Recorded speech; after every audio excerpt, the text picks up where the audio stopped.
Alors, je vais vous parler donc du microbisme, c'est-à-dire le paradigme qui sous-tend notre médecine officielle d'aujourd'hui. C'est un véritable paradigme. Vous savez ce que c'est qu'un paradigme?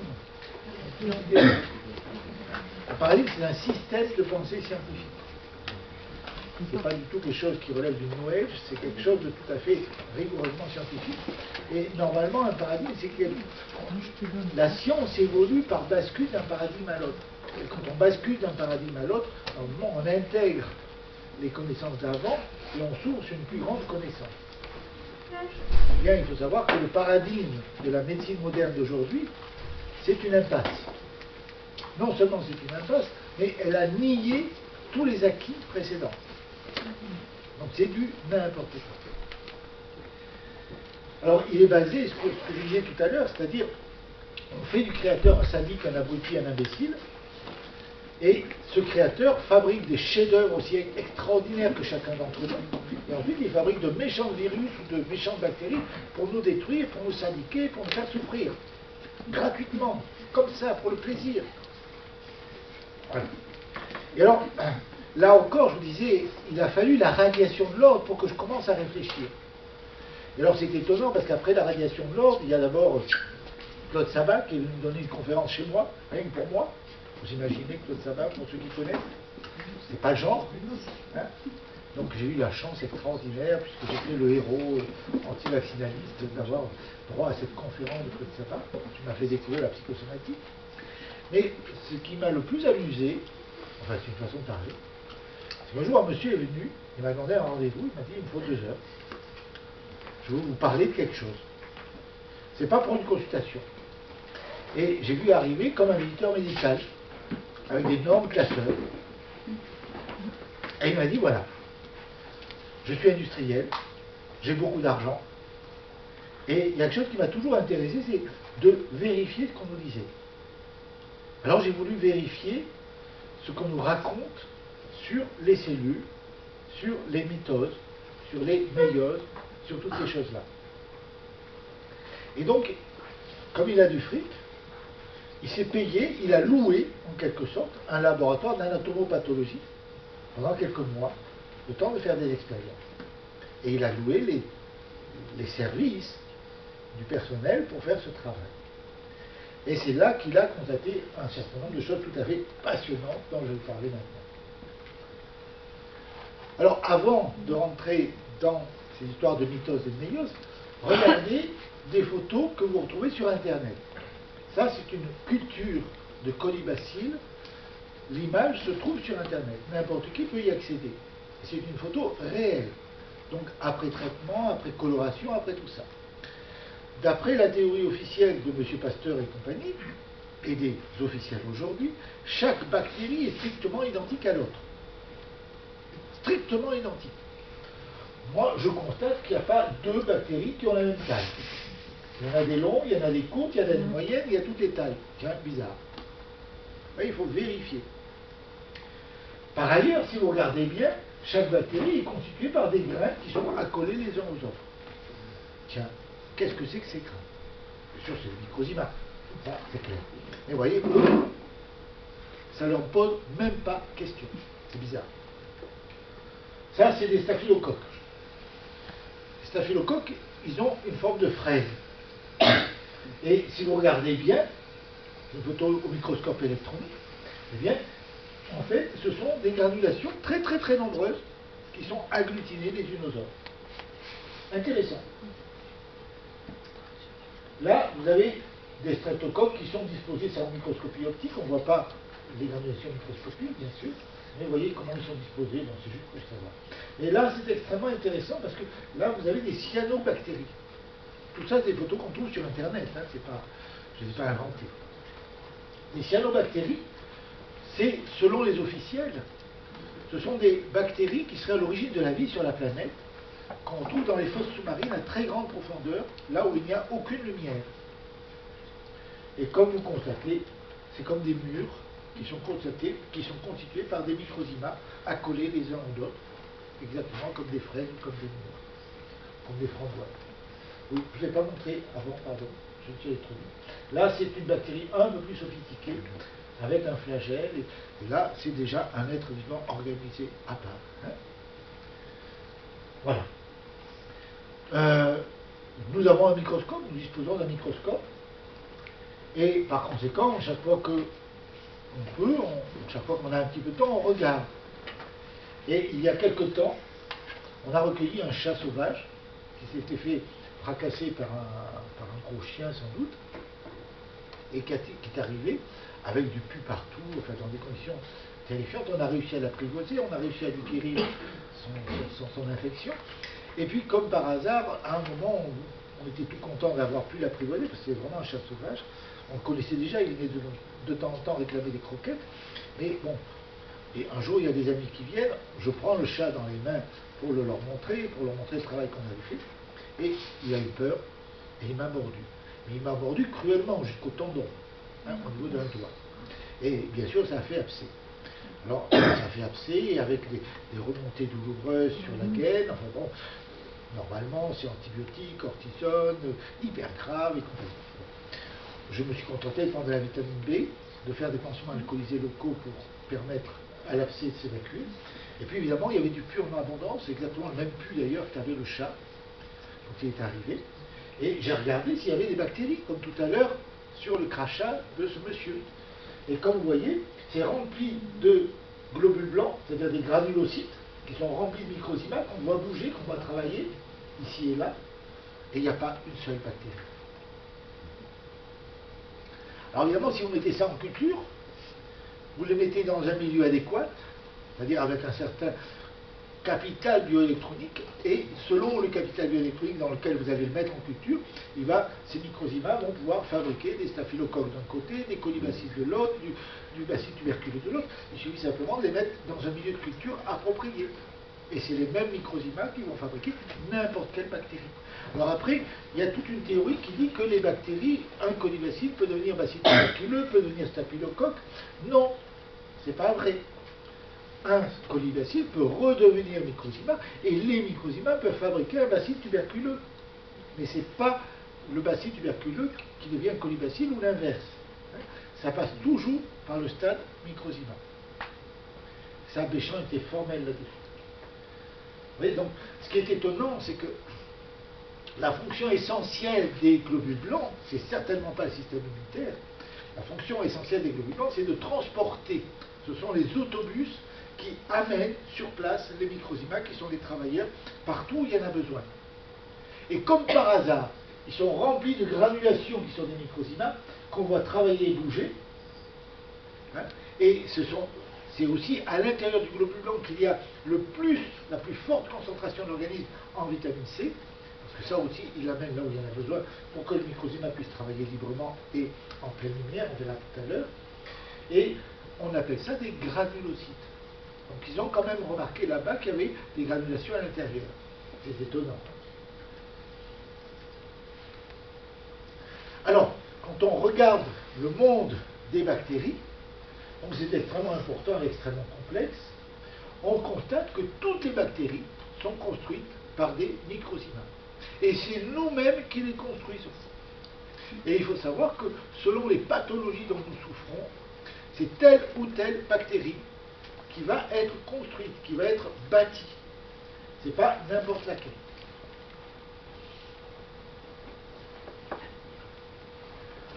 Alors, pour vous donner un exemple, si vous avez, par exemple, un cancer au niveau du tube digestif, au niveau des reins, au niveau des poumons, et qu'il faut le démonter, eh bien, obligatoirement, les microzymas vont construire du bacille tuberculeux.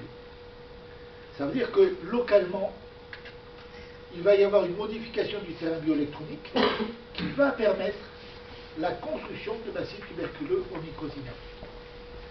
Si vous avez par exemple un abcès comme on vient de voir tout à l'heure, c'est plutôt du staphylocoque ou du pyocyanique qui vont être construits sur place.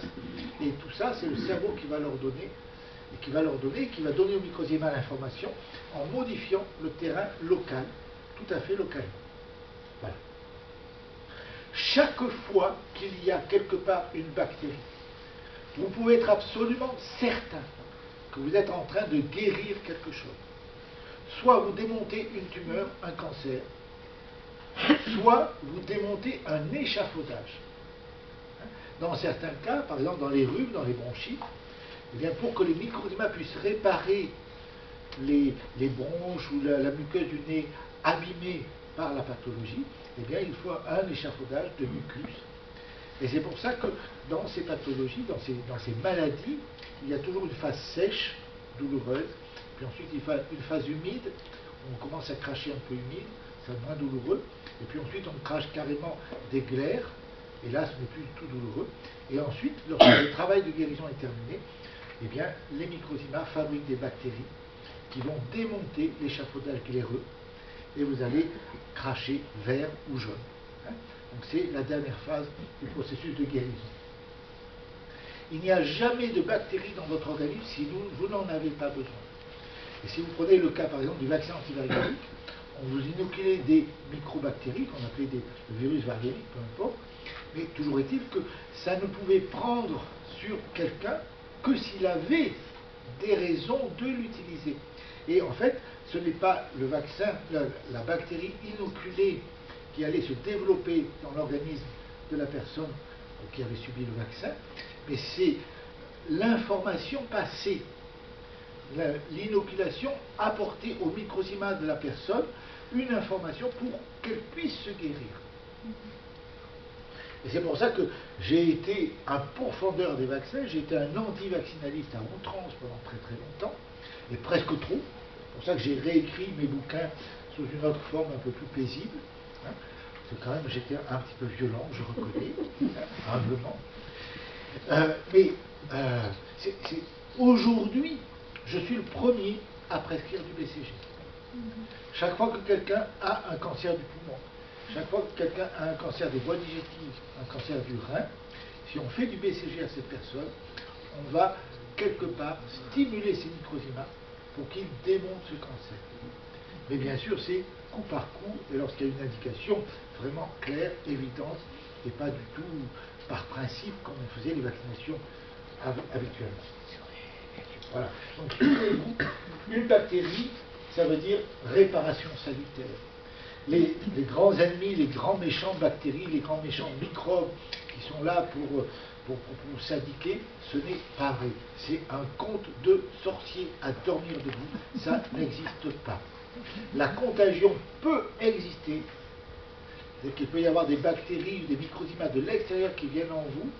Ils vont éventuellement transmettre une information, mais ils savent qu'ils ne sont pas chez vous. Ils ne vont pas s'y développer. Par contre, il peut y avoir une maladie parasitaire qui s'installe en vous. Et si vous avez une maladie parasitaire, c'est là aussi que vous en avez besoin. Sinon, ça passe au-dessus et ça ne s'installe pas. Je prends par exemple l'exemple tout bête des oxyures chez les enfants.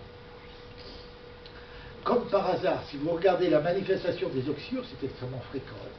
C'est des insomnies, c'est des cauchemars et c'est des démangeaisons anales. Alors l'anus, je ne sais pas si vous savez, mais c'est quelque chose qui n'est pas connu du tout, mais c'est la réalité anatomique. Vous avez au niveau de l'anus des glandes qui fabriquent un parfum. Ce parfum, il est unique. Il est absolument unique pour vous. Personne au monde n'a jamais eu ce parfum. Vous êtes la seule et unique personne qui avait ce parfum. Je vous signale quand même que la police criminelle est en train de mettre au point des testeurs pour pouvoir analyser ce parfum, parce qu'il est clair que là, c'est absolument impossible de tricher. Par conséquent, l'anus, on peut dire que c'est la carte d'identité du corps. Chaque fois que quelqu'un a des oxyures, c'est qu'il a un problème identitaire. Il a un conflit d'identité. On l'empêche d'être lui-même. Vous voyez, il y a toujours une raison à tout. Donc c'est important de comprendre ces choses et d'arrêter d'avoir peur. Vous ne risquez rien. Un parasite ne vous attaquera que si vous le voulez bien. Le monsieur qui avait cette bilharziose, c'est pas pour rien. Il allait là-bas, et en fait il s'est fait vampiriser, mais il allait là-bas pour chercher le grand amour à 75 ans. Qu'est-ce que vous voulez, c'est assez fréquent malheureusement chez les Occidentaux, mais ça ne marche pas. Ça ne fonctionne pas. Et sa quête effrénée du grand amour, c'est quelque chose qui n'était pas logique. Et pourquoi ça s'est mis sur la vessie? Parce que bien sûr, il était allé là-bas pour conquérir Et avec quoi on conquiert, chez les animaux, on conquiert en marquant le territoire avec des urines. Ça, c'est pas gratuit, ça a un sens. Hein. Voilà. Donc chaque fois que vous avez une maladie avec un parasite, c'est pour une raison précise. Et chaque fois que vous avez une bactérie dans votre corps, c'est que vous êtes en train de guérir.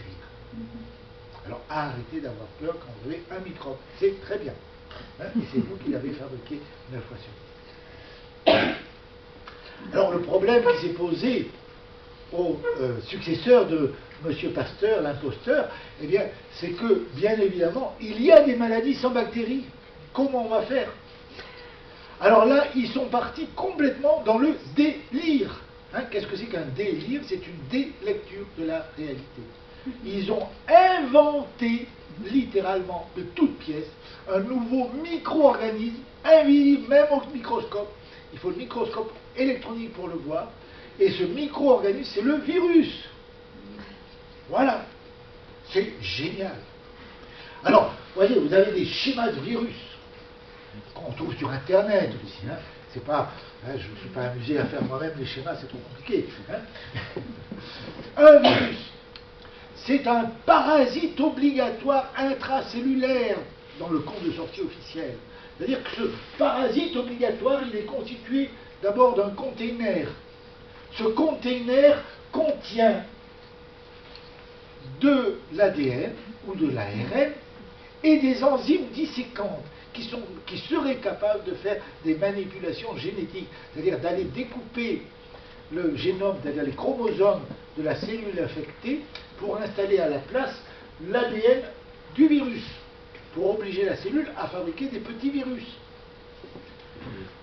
Il y a bien sûr un système d'inoculation, c'est-à-dire l'aiguille de la seringue, et puis vous avez à tous les angles du conteneur, vous avez des antigènes qui vont permettre de fabriquer des vaccins. Très intéressant les vaccins. Imaginez. Hein, petit rapport quantitatif. Quand ils ont lancé le fameux vaccin hépatite B en 1994, qui m'a valu ma radiation. Le vaccin était vendu 150 francs en France. L'État l'a acheté en gros pour vacciner tous les collégiens. 75 francs l'unité. Il y a eu une émission sur Europe 1 à l'époque où le ministre de la Santé expliquait que, en fait, ce sont les pays sous-développés qui en auraient besoin. Mais on ne pouvait pas le leur vendre parce qu'ils n'avaient pas les moyens de l'acheter. À 50 centimes le vaccin, ils n'avaient pas les moyens de l'acheter. Et 50 centimes, ça veut dire qu'ils faisaient déjà du bénéfice. Imaginez. Et il s'était vendu 150 francs en France. L'État a acheté, je ne sais pas combien de millions de doses à 75 francs l'unité. C'est rentable. Ça. En plus, ça fait du malade, c'est très bien. Voilà. Vous voyez, vous avez un superbe virus avec ces superbes antigènes qui permettent la fabrication de superbes anticorps. Mais tout ça, c'est un conte de sorcier. Sachez une chose, c'est que jamais personne n'a vu un virus. Personne. On vous montre des belles photos, des belles images. Oui, je voudrais juste rebondir sur quelque chose là, sur quelque chose qui me travaille là, sur la phagothérapie. On nous explique que la phagothérapie, c'est justement une technique qui forme l'URSS, je sais plus, où ils mettent des bactéries avec des virus. Et ils se rendent compte qu'il y a certaines phages, ils appellent ça les phages, que ça tue les bactéries.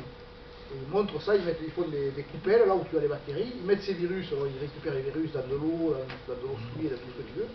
Ils mettent ces soi-disant virus, ils ont isolé au contact de ces bactéries, et effectivement, on voit que les bactéries, elles meurent. Comment on peut expliquer ça? Ils savent très bien faire des dessins animés. C'est du dessin animé. Je te parle quand même de Paul Hervé-Riche. Paul Hervé-Riche, qui fait ça avec la phagothérapie. C'est du dessin animé. Les virus qui les bactéries. Ça n'existe pas.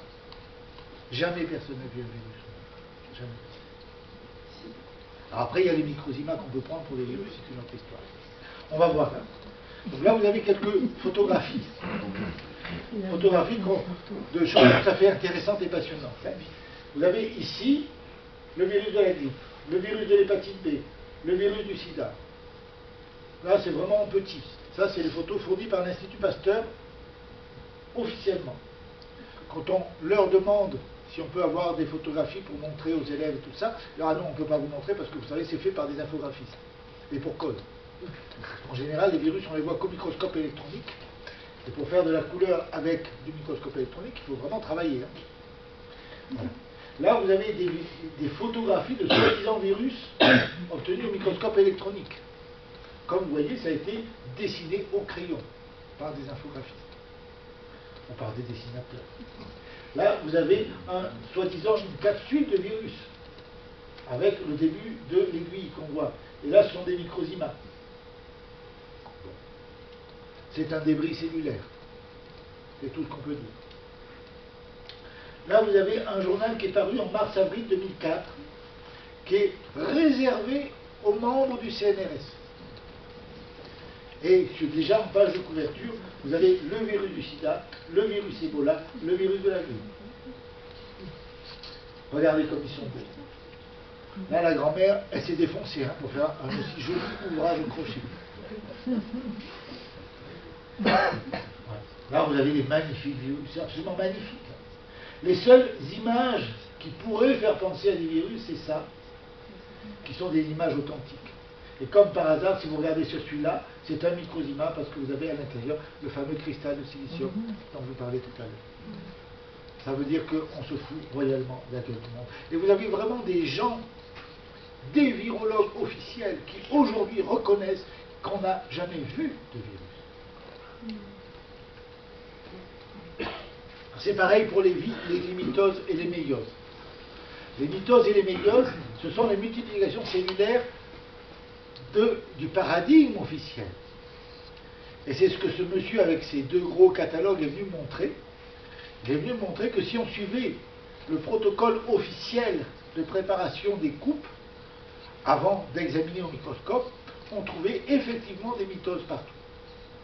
Avec ces superbes schémas. Là, évidemment, c'est fait en plastique pour bien montrer, pour bien illustrer la chose. Hein. Mais on trouvait effectivement des fuseaux, on trouvait les chromosomes, on trouvait ces belles images comme ça. Et ce monsieur a demandé à faire un minimum, à diminuer les étapes. Je ne sais pas si vous savez quelles sont les étapes qu'on fait subir à une biopsie avant de l'examiner. Hein? Ce sont bien sûr des biologistes qui font ça. Le premier temps, on commence par tuer le prélèvement en le plongeant dans du formol pur. Le deuxième temps, la vie, c'est 70% d'eau en moyenne, jusqu'à 84-10, jusqu'à 90% d'eau chez le bébé. On enlève l'eau, tant qu'à faire. Ensuite, on dégraisse, on enlève toutes les matières grasses. Ensuite, on fait une inclusion dans la paraffine brûlante ou dans du plastique liquide. Si c'est du plastique liquide, on le solidifie, c'est-à-dire on crée une réaction chimique au sein du plastique pour qu'il devienne dur. Si c'est la paraffine brûlante, eh bien, on laisse refroidir. Ensuite, on fait les coupes. Les coupes sont faites avec un système de guillotine qui est armé d'une lame de rasoir. La largeur des coupes est plus fine que le tranchant de la lame de rasoir. Et bien sûr, la lame de rasoir n'est pas changée à chaque coupe. Donc elle est très vite éraillée. Donc elle va entraîner ces magnifiques images de fuseaux.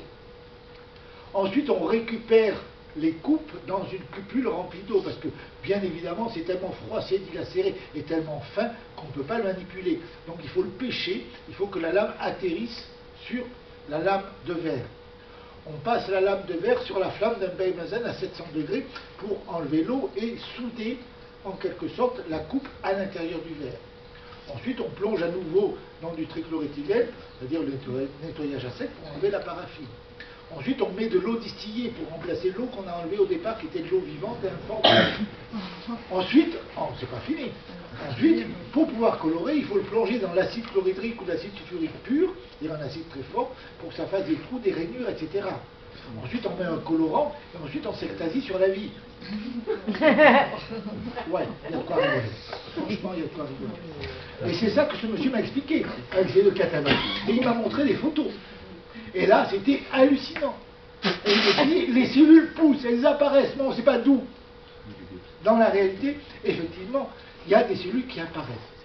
Et elles sont bâties par les microzymas. Ils ne connaissaient pas les microzymas. Voilà. Vous voyez que c'est absolument extraordinaire.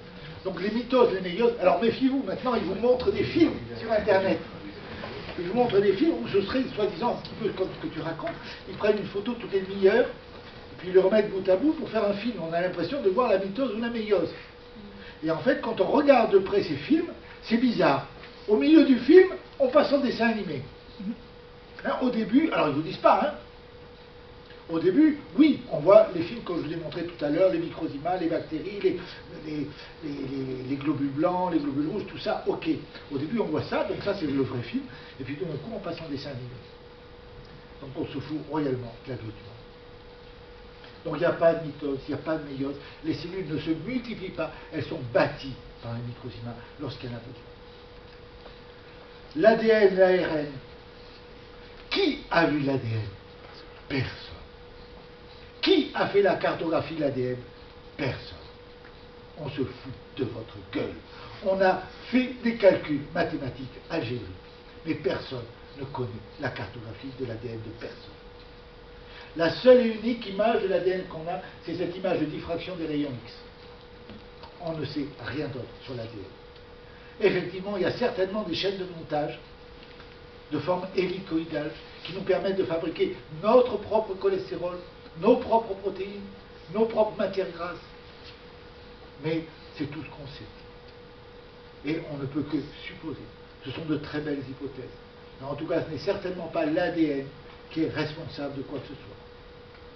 Quant au chromosome de M. Lejeune, la trisomie 21 et compagnie, je vous le redis, et c'est vrai, le docteur Hammer a pu guérir en 6 mois une petite fille mongolienne de 4 ans. À 4 ans et demi, elle n'est plus mongolienne. Et j'en suis témoin, je l'ai vue, de mes yeux vus. Je peux vous dire que ça décoiffe. Et il a guéri, devinez avec quoi? Avec un moulin à café électrique. Coût de l'opération, 20 €. Et encore. 20 €, c'est un beau moulin à café électrique. Il a réellement guéri. Il a constaté chez cet enfant, qui était la fille d'un pédiatre ayant pignon sur rue sur Rome, donc c'est pas n'importe qui, il a constaté sur le scanner de cet enfant qu'elle avait subi des traumatismes auditifs monstrueux pendant la vie intra-utérine. Il a accoutumé, il a apprivoisé au bruit avec un moulin à café électrique. 6 mois après, elle n'est plus mongolienne. Et comme par hasard, si vous regardez les Mongoliens, amusez-vous, enfin amusez-vous, c'est un peu méchant, mais faites tomber un crayon derrière un Mongolien, il saute au plafond. Je crois qu'on pourrait aujourd'hui s'offrir le luxe de guérir tous les Mongoliens de la planète. Peut-être qu'ils garderaient les stigmates physiques, mais ils récupéreraient un fonctionnement psycho-affectif tout à fait normal. Donc ça demande, en tout cas, ça mériterait d'être essayé, ça ne coûte pas grand-chose. Voilà. Alors, pour pouvoir guérir, eh bien, vos microzymas, ils ont besoin d'un certain nombre d'outils. D'accord, ils sont prêts à tout faire, à tout bâtir, à tout construire, mais il leur faut des outils. Quels sont ces outils? Ils sont les véritables bâtisseurs de la vie. Ils sont le rouage le plus fondamental de la vie. Donc il n'y a pas de système immunitaire, bien sûr. Vous imaginez bien, entre parenthèses, s'il n'y a pas de virus, s'il n'y a pas de système immunitaire, il n'y a pas de sida. On se fout royalement de la gueule du monde, là encore. Pourquoi est-ce que le ministre de la Santé, qui n'était ni médecin, ni infirmier, ni pharmacien des États-Unis, a décidé un jour que le HIV, des États-Unis, a décidé un jour que le HIV était responsable de la maladie sida? On voulait se débarrasser des homosexuels et des drogués aux États-Unis. C'est tout. Donc ils ont inventé cette fable, ce conte de sorcier une fois de plus. Mais ce sont des contes de sorciers à dormir debout. Et ces gens-là sont morts non pas du système immunitaire ou du sida, ils sont morts de peur. Est-ce qu'il est vrai de dire qu'ils ont fait pareil en France sous Fabius, avec le sac contaminé? Oui, bien sûr, il n'y avait rien. Il n'y avait rien de contaminé. C'est la peur, ça. On peut conclure par là même que Luc Montagnier, qui aujourd'hui travaille sur la mémoire de l'eau, donc il a un peu viré le bord, a participé gaiement. Ah ben bien sûr, ils sont tous complices. Et aujourd'hui, il se met dans les travaux tous de complices. Ben Ah oui. Benveniste. Il se met dans les travaux de Ben Benveniste pour pouvoir vendre sa vitamine C, parce que c'est une histoire de profil, hein, quoi. Et qu'est-ce que vous pensez alors aujourd'hui, le virus Ebola, le ravage qu'il fait en Afrique? Oui, à mon avis, si tu vas chercher sur le plan géopolitique, tu vas trouver des minerais tout à fait passionnants souvent. Oui, mais après, il y a la réalité de personnes la réalité, qui sont, c'est que l'eau est empoisonnée. Je suis absolument certain que c'est une histoire comme ça. On empoisonne l'eau. Bon, c'est à vérifier, je ne suis pas allé voir. Il faut tout vérifier. Montagnier, le professeur Montagnier que je viens de citer, a dit que si les Africains se lavaient les mains 5 fois par jour, il n'y aurait plus de sida en Afrique. Et c'est lui qui l'a dit, on peut le trouver. Oui, il a dit qu'il y avait un peu d'identité. Non, c'est le sujet du sida, là on parle d'autre chose. Bon, on a vu tout à l'heure sur les photographies, on va revenir. Hein. Voilà. Le virus Ebola. C'est microscopie électronique là aussi.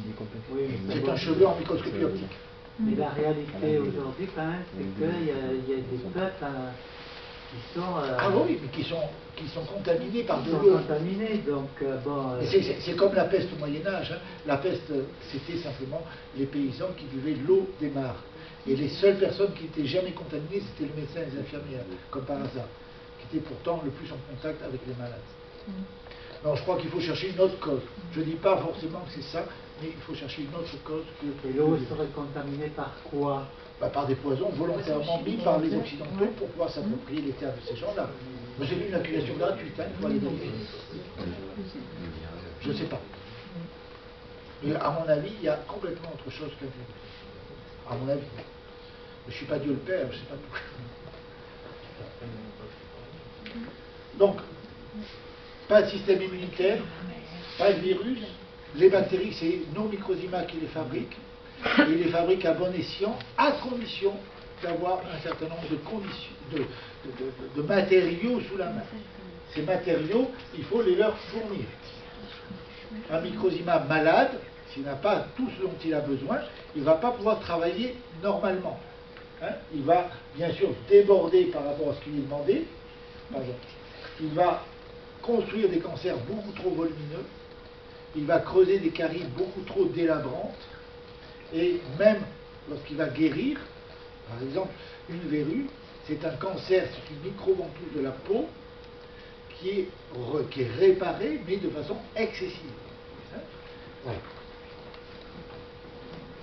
Pour travailler de manière correcte, pour faire le meilleur travail possible, il faut fournir un certain nombre de choses au microzyma. La première des choses à leur fournir, c'est le repos. Quand vous êtes malade, vous devez apprendre à vous arrêter, à vous reposer. Hein, on ne peut pas guérir, on ne peut pas réparer une autoroute si on laisse la circulation se faire dessus. Il faut absolument arrêter la circulation. Il faut apporter à vos microzymas du carburant. Et alors que vous le vouliez ou non, que ça plaise ou non aux uns et aux autres, aux naturopathes, aux professeurs joyeux, aux diététiciens, à qui vous voulez, vous ne pouvez pas bouger un cil sans glucose pur. C'est le carburant par excellence de l'organisme. C'est comme ça. Quand vous êtes malade, vous avez intérêt à consommer du glucose pur, parce que vous avez besoin d'un rendement maximum. Quand vous n'êtes pas malade, faites ce que vous voulez. Mais sachez que vos microzymas vont devoir raffiner ce que vous consommez pour fabriquer du glucose pur. De toute façon, il sera parfaitement raffiné au moment où il sera utilisé. Donc pour toi aussi, y compris en ingérant du saccharose, qui est une molécule chimique, elle pure à 98 et quelques pourcents. Oui. Quand tu dis glucose, saccharose... Saccharose, c'est un mélange de glucose et de fructose. Ah non, c'est une molécule chimique. Non, c'est un mélange de glucose et de fructose. Le sucre blanc de... Oui, c'est un mélange de glucose et de fructose. 50% de chaque. Tu vas vérifier, tu verras. Et donc tout sucre... Et le fructose, il doit être transformé en glucose. Oui, donc on fonctionne avec glucose. Mais la vitamine C et le sucre, c'est pas la même molécule. Non, il y a il y a une liaison petite qui n'est pas la même. modification. Il y a une petite modification. Mais c'est pas la même chose. Non, c'est pas la même chose. Oui, il y a une liaison qui diffère, je crois, non? Je ne sais pas trop. Alors la chimie, c'est pas mon... Ça me peut. Voilà. Donc, on l'a constaté pendant les 4 mois où on a eu notre clinique, on a eu des malades qui souffraient, tout ça. Bien si on respectait cette condition, entre autres, de boire et de consommer du sucre tous les quarts d'heure, des bonbons tous les quarts d'heure, ils n'avaient plus mal. Ils avaient des caries après, non? Comment? Ils avaient des caries après. Alors les caries, là oui, c'est une très bonne question. Je te remercie de me poser Ah cette oui. question. Ouais, Hein? c'est pas bon pour nous. On prétend que le sucre donne des caries. Alors je vous signale deux choses. Premièrement, l'émail est presque aussi solide que le diamant. 10 000 ans après votre mort, vos dents sont toujours là. Si vous faites incinérer, vos dents sont toujours là. Hein? Bon. C'est quand même très solide. Alors dire qu'un peu de sucre peut délabrer les dents, je crois que là on pousse un peu la mémé dans les orties. Comme on dit, hein? D'autant plus qu'elles Ça ont te la une mémé, chute les là et enfants. pas celle d'à côté, donc c'est pas Ouais. cohérent. Alors, il y en a une qui disparaît. on celle s'est d'à basé côté. sur Non, quoi mais pour tous les- raconter des conneries pareilles? Les Parce que enfants alors là qui vraiment bouffent c'est des du conneries. sucre, On s'est basé sur les aborigènes en Australie. c'est pas ça le problème. Écoutez-moi. On s'est basé sur l'expérience des aborigènes en Australie. Les Anglais sont arrivés en Australie. Ils ont piqué le territoire des aborigènes. Ils les ont relégués dans des réserves au niveau des égouts des villes des Blancs. Et il leur a dit, vous fermez votre gueule, sinon vous êtes morts. Si vous voulez mordre, nous on a des canons, on a des mitraillettes.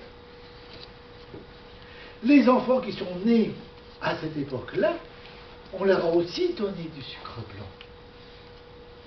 Mais on leur a surtout donné cette injonction, si tu meurs, t'es mort. Et donc, le cerveau a ordonné le démontage des dents. Chaque fois qu'un enfant fait une carie, vous pouvez être sûr que quelque temps avant, vous lui avez interdit de mordre. Et pourquoi vous lui avez interdit de mordre? Probablement parce qu'il a mordu. Et pourquoi il a mordu? Bien parce qu'au moment de la percée des dents, ça fait très mal. Et la seule chose qui soulage, c'est de mordre. Mais ça fait très mal seulement s'il est en carence en vitamine C. S'il n'a pas de carence en vitamine C, la percée dentaire est absolument indolore. Et par conséquent, il ne mord pas. Et par conséquent, il n'a pas de carie. Et dans les pays sous-développés où on a amené le sucre, en même temps qu'on a amené le sucre, on a amené la mitraillette et on leur a piqué tout en leur disant si vous bougez, vous êtes mort. C'est pas compliqué. Et c'est le cerveau qui a ordonné le démontage de l'émail. Et je vous dis, à l'extérieur, vous pouvez vous amuser. Hein. Même avec de l'acide pur chlorhydrique, vous aurez du mal à démonter une dent, à démonter l'émail dentaire. C'est presque aussi solide que le diamant. C'est de la diamantine, l'émail. Donc on peut ne pas y avoir d'émail à la naissance dans les défauts de... Là, il faut chercher dans la généalogie, Ouais, hein, ça date les de programmations généalogie. généalogiques. C'est possible. Tout à fait. Oui, tu veux poser une question? Pourquoi on se casse les dents alors? Comment? Pourquoi on se casse les dents? Pourquoi on casse les dents? Oui, parfois on se casse des dents, des bouts de dents. quoi. Ouais.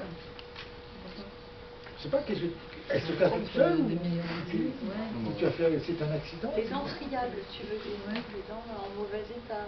Là, il faut chercher dans la généalogie. C'est pareil. Elles sont mal constituées. Il faut chercher dans la généalogie. Il s'est passé quelque chose dans la généalogie qui fait que tes dents sont fragiles.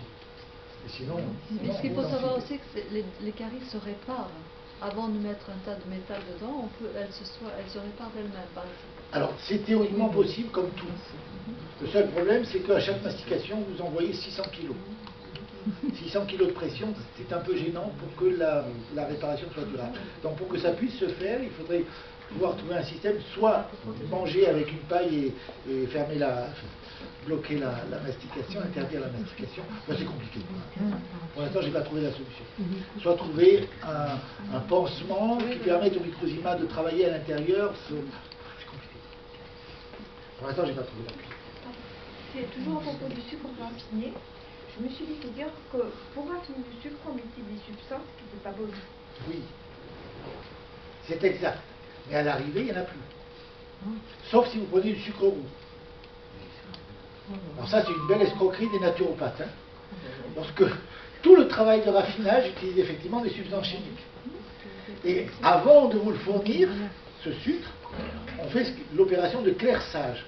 C'est un jet d'eau bouillante qui fait tomber la pellicule d'égout dans laquelle il y a tous les résidus chimiques. Voilà. Et il ne reste plus que le saccharose pur. Donc, lorsque vous consommez du sucre blanc, il n'y a aucun produit chimique, pas une trace de produit chimique dedans. Par contre, si vous consommez du sucre roux, je ne parle pas du rapadura, hein. Oui, c'est de la Si vous vitamine. consommez du sucre roux, vous avez tous les produits chimiques qui ont servi au Et raffinage. normalement, les naturopathes le savent, ça, quand même. Miel. Ou alors, c'est vraiment des mauvais. Voilà. Méfiez-vous du sucre roux, hein. Vous avez droit au rapadura, vous avez droit au sucre blanc, Et le miel mais aussi. évitez le sucre roux parce que ça c'est un poison, hein. Et le miel. Comment? Le miel. Et le miel. Oui, aussi.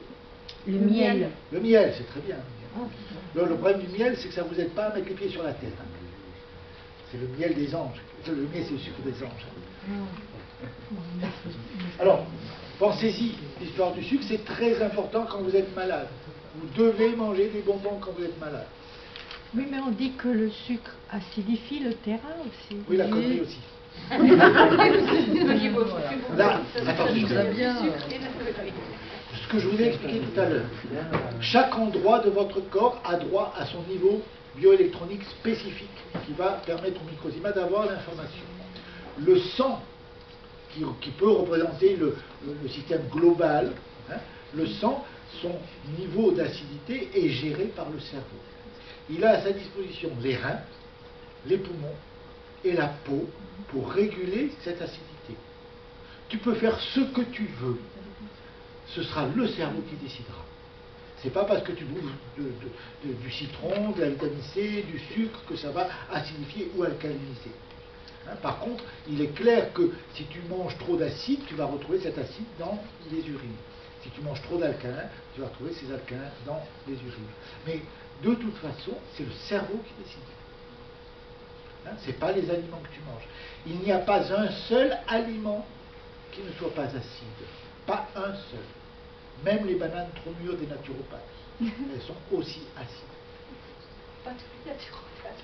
Ouais, je dis parce que il y a des fans de naturopathie qui vous Ah toute non, la non, journée ça des crée bananes des trop flecs, mûres, la banane. soi-disant Oui, alcalinisées. 15 bananes en smoothie, des C'est du n'importe quoi. C'est n'importe quoi.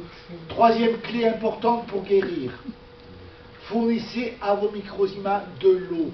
N'oubliez pas que tout le corps d'un être humain, c'est essentiellement de l'eau. 95% pour le bébé in utero, 90% à la naissance, 80% pendant l'enfance, 70% quand on arrive à un âge mûr, 65% avant de mourir. Mais il y a toujours une quantité énorme d'eau. Donc c'est un des matériaux primordiaux de la vie. Donc buvez, buvez, buvez. En tout cas, alors je ne vous dis pas de boire 3 litres, mais essayez de ne jamais avoir soif. Chaque fois que vous ressentez la soif, c'est qu'il faut boire. Écoutez votre corps. Hein? Je ne vous dis pas buvez 3 litres. Quand vous avez soif, buvez. Voilà. Hein? Il faut aussi apporter des matériaux. Imaginez un pont sur l'autoroute qui s'écroule. Vous n'allez pas pouvoir le réparer avec une feuille de papier. Il faut de l'acier, du béton, du goudron. Il faut tout ce qu'il faut. Et là, c'est pareil. Si vous êtes malade, c'est que vous avez une réparation à faire quelque part dans votre corps. Donnez à vos microzymas les matériaux pour faire cette réparation. Quels sont les matériaux dont vous avez besoin? Ben, tout. Des protéines, des matières grasses, hein, des glucides lents, des glucides rapides. Vous avez besoin de sels minéraux, vous avez besoin d'eau, vous avez besoin de toutes ces choses-là. Donc quand vous êtes malade, il faut manger 3, 4, 5 fois par jour. Ce n'est pas le moment de jeûner. Jeûnez quand vous êtes en bonne santé. Là, ça vous ouvrira la conscience. Mais quand vous êtes malade, ce n'est pas le moment. Mangez. Hein? C'est important de comprendre ces choses. Et alors, une petite chose importante. Vous avez 2 sphincters à l'entrée et à la sortie de l'estomac. À la sortie de l'estomac, c'est le pylore. À l'entrée, c'est le hiatus. Sachez que votre hiatus, à la fin du repas, se ferme si vous avez eu le dessert. C'est le cerveau qui en ordonne la fermeture. Si vous n'avez pas eu le dessert, il ne se ferme pas, il reste ouvert, il attend. Si vous vous couchez sans dessert, il est grand ouvert. Quand vous êtes couché côté gauche, c'est pas grave parce que vous avez la poche. Mais si vous êtes couché côté droit, ça remonte. Ça remonte le long de l'ésophage. L'ésophage ne supporte pas le niveau d'acidité de l'estomac. Et donc, ça le brûle, il se rétracte et votre estomac va remonter dans la cage thoracique. Ça va faire ce qu'on appelle une hernie hiatale. Alors n'oubliez pas ça. Finissez toujours vos repas par du sucre. Mais on dit toujours Et- de ne pas manger de sucre avant le repas parce que justement ça, Non, mais ça on dit empêche. plein de conneries, Non hein. mais je veux dire, est-ce que quand on mange du sucre on n'a plus faim? Donc c'est ce que vous dites. On dit que des bêtises. Mais c'est ce que vous dites. Que Vous des dites la bêtises. même chose. Mais non. Et dit si que- on mange du sucre à la fin, on n'a plus faim. Non. Donc ça ferme quelque Non, ça chose. ferme, il y a du Oui, ça Voilà, ferme, il y a c'est du- pareil. Alors, ce qu'il faut savoir, c'est que Donc, pour c'est le pas cerveau, si idiot que ça. oui, pardon. Le sucre, c'est aussi la tendresse. Alors, chaque fois que possible, quand vous avez fini votre journée, avant d'aller vous coucher, le dessert sucré, d'accord, et le gros bisou en prime. Et là, c'est génial. Là, vous êtes sûr de jamais avoir de hernie à table. Pour revenir à... Ça est une contradiction avec ce que dit Roger Castel. Parce que Roger Castel dit il ne faut jamais manger de dessert. Alors, Roger Castel, il va falloir qu'il le prenne entre quatre yeux et que j'engueule. Ah, c'est vrai, c'est vrai. Quand tu dis quand on est malade, il faut manger, et c'est cette espèce d'instinct naturel quand on a la grippe ou le gastro, parce que déjà, de toute façon, t'as tout vomi, t'as rien envie de manger. Pas tout ça. Je parle des cas où instinctivement, quand on est malade, gastro-entérite, grippe, on n'a pas envie de manger, et en 3 jours, on est retapé par le jeûne. Sans avoir lu ou aller voir le naturo ou ceci, cela, instinctivement, beaucoup s'en sortent très bien, toujours avec ça, surtout quand c'est l'intersaison, peut-être aussi. Alors, c'est ce que non, j'ai c'est observé. un autre problème. C'est que ce que tu appelles la maladie n'est pas la maladie. C'est la crise épileptique. C'est la fin de la maladie. Ça, c'est La complexe. fin du processus. C'est la fin du processus Donc de il vaut mieux réparation. être en hypotoxicité, voire même en jeûne au niveau alimentaire. Peut-être à ce Dans moment-là. cette fin de processus. De toute façon, on n'a pas faim à ce moment-là. On n'a pas faim, voilà, naturellement, c'est une auto... Et c'est ce qu'on appelle la crise épileptique. Tu vois, en fait, le processus de guérison s'est fait avant. D'accord, oui, le terme... Et quand tu montes appliqué à la 42 période fièvres, est tu n'as adéquat. pas faim, et c'est la crise épileptique. D'accord. Nous, les animaux ne mangent pas. Voilà. Donc, Pourquoi est-ce là que les aussi, animaux, on a observé que les animaux ne mangeaient pas? Oui, quand quand ils sont malades, parce qu'ils ne peuvent pas manger, parce qu'ils n'ont pas une société qui peut leur apporter à manger. force d'aller se nourrir. Ah oui. Et c'est pareil, si c'est la crise épileptique, ils ne mangent pas, si c'est pas la crise épileptique, ils mangent. Bon, ce qui est important aussi, contrairement à ce qu'on raconte à droite, à gauche, c'est de comprendre que vous ne pouvez pas en même temps travailler, réfléchir et digérer. Il faut choisir. Si vous mangez le matin, au petit déjeuner, vous serez complètement inefficient pendant 4 ou 5 heures. Si vous mangez à midi, c'est pareil. Pendant 4 ou 5 heures, vous ne valez plus rien au niveau efficience de travail. Le seul repas que nous devons faire pour un adulte quand on est en bonne santé, c'est le souper. Contrairement à ce qu'on raconte à droite et à gauche. Et sachez que ça, je ne peux pas rentrer dans les détails, on n'a pas le temps, sinon on va finir à 2 h du matin. Mais sachez que il y a des bases physiologiques, anatomiques à ça. C'est-à-dire qu'il y a un afflux de sang qui peut se faire soit sur le tube digestif, soit sur le cerveau et l'appareil locomoteur. Mais pas les deux en même temps. C'est impossible. Donc chaque fois que vous mangez dans la journée, vous perdez toute efficacité au niveau travail. Ça, c'est extrêmement important à comprendre. Hein. Donc normalement, pour un adulte, on ne mange que le soir. C'est pas vrai pour les enfants, parce que les enfants, en fait, quelque part, ils sont en croissance, comme s'ils étaient malades. Donc ceux-là, il faut qu'ils mangent toute la journée. Hein. Donc c'est tout à fait différent. Mais ça veut dire aussi que les enfants, il ne faudrait pas les faire travailler. Mais si vous allez au bout du raisonnement, c'est vachement grave. On devrait mettre les gamins à l'école une fois qu'ils ont fini la puberté. Hein, jusque-là, juste une demi-heure à 1 heure de travail scolaire par jour, et le résistance, du sport, de la détente, de tout ce que vous voulez. Mais je suis persuadé que si on fait ça, en 2 ans, ils ont le niveau du bac. Parce qu'une fois la puberté terminée, ils sont capables d'enregistrer, ils ont une efficience maximale. Pourquoi croyez-vous que la Chine envahisse le monde entier avec ses produits manufacturés aujourd'hui? Hein, je vous rappelle que si on enlève tous les produits chinois que vous avez sur vous, vous êtes tous à poil. Nous sommes tous à poil. Bon, ça c'est clair. Hein, y compris les micros, y compris les caméras, y compris les projecteurs, y compris les ordinateurs. On n'a plus rien. Mais pourquoi? Parce que ces gens-là, ceux qui travaillent, pas les chefs d'entreprise, ceux qui travaillent, ils ont un bol de riz par jour le soir. En tout et pour tout. Donc du coup, des salaires pas trop élevés, donc ça revient pas trop cher, mais surtout, ils sont en pleine efficience. Voilà. Donc ça, c'est de la physiologie. Je n'y peux rien, c'est comme ça. Donc tous les naturopathes qui vous disent repas de roi le matin, repas de prince à midi, repas de mendiant le soir, c'est des andouilles. Excusez-moi du peu. C'est inadmissible. C'est contraire à la physiologie de base. C'est le soir qu'il faut manger. Et le matin, rien. Le matin, rien. Un café si vous voulez. Du sucre. Dans la journée. Alors, dans la journée, Une tisane au miel, c'est quand même mieux. dans la journée, vous avez le droit de manger des choses qui ne demandent aucun travail digestif. Alors là aussi, Un café à l'œuf. le café, bien sûr, c'est pas génial le café. Hein. Mais bon, ça peut aider à se réveiller. Hein. Bon. Et puis ça ne demande aucun travail digestif. Dans la journée, ce qui ne demande aucun travail digestif, c'est le sucre le plus raffiné possible. Vous prenez du pain, non. Mais si vous prenez du sucre blanc ou des bonbons, oui, ça va. Le sucre blanc, c'est pas trop compliqué. Gâteau. Et sinon, vous avez droit, des gâteaux, il y a du beurre, il y a plein de choses, donc c'est pas bon. Bon. Mais sinon, vous avez droit à des aliments qui demandent très très peu de travail digestif. Quels sont les aliments qui demandent très peu de travail digestif? Le lard. Vous dites ça comme une évidence absolue. C'est merveilleux. Mais oui, c'est la vérité. Pourquoi le lard?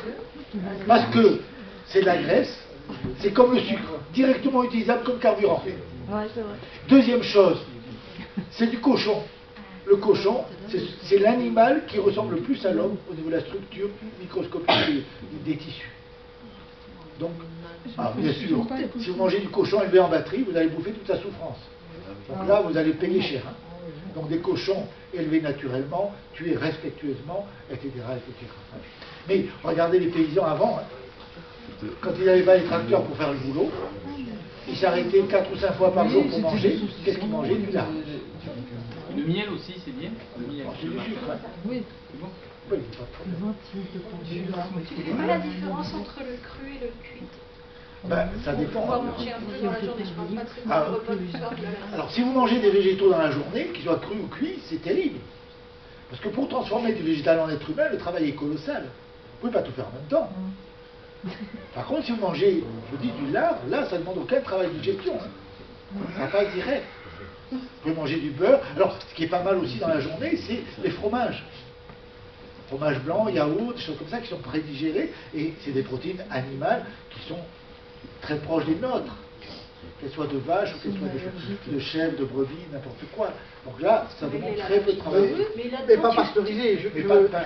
pas d'accord avec toi, mais certainement pas pasteurisé. Ah, sûrement pas pasteurisé. Ce qui est très difficile à trouver. Mais le beurre industriel, Et tu fais pas de différence avec l'hormone de croissance Ah bah bien sûr, mais il faut manger du bio, ça c'est sûr. Ah bah oui. Non, non, mais même bio sans truc poussé en batterie ou quoi que ce soit, tous les produits animaux possèdent des hormones de croissance. Ah oui, bien C'est des sûr, produits animaux par définition. Bah, mais on a tout Et dans tous les hormones de croissance. processus de maladies dégénératives, l'hormone de croissance est fortement impliquée ou c'est encore une grosse C'est bêtise? peut-être.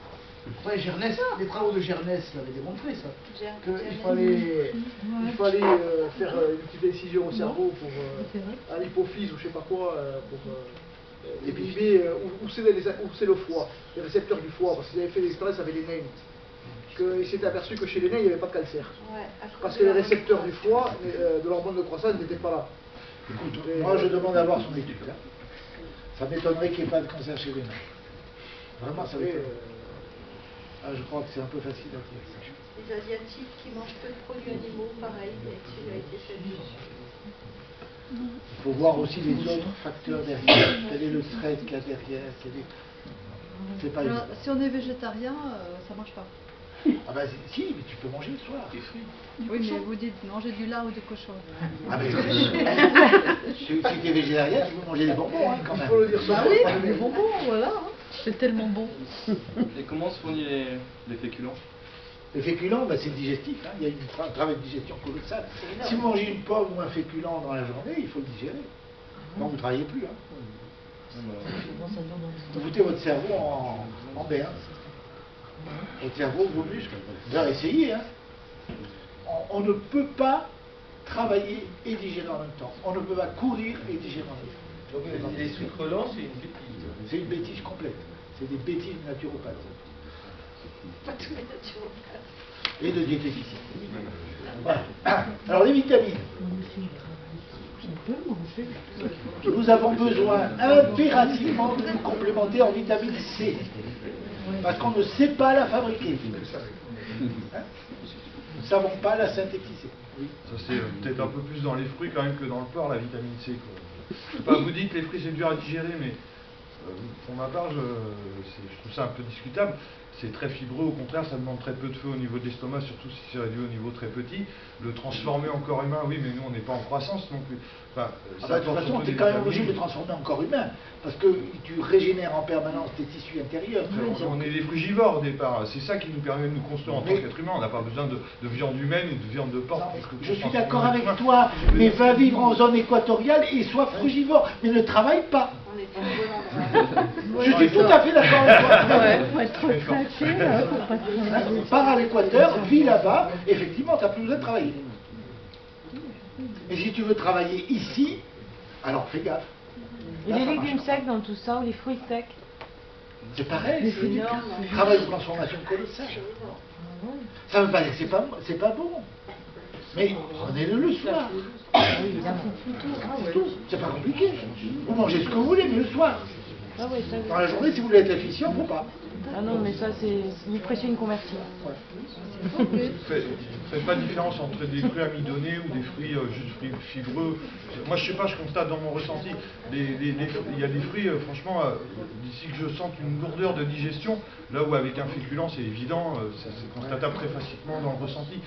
Mais avec les fruits, j'ai pas le même constat. Je sais pas, après.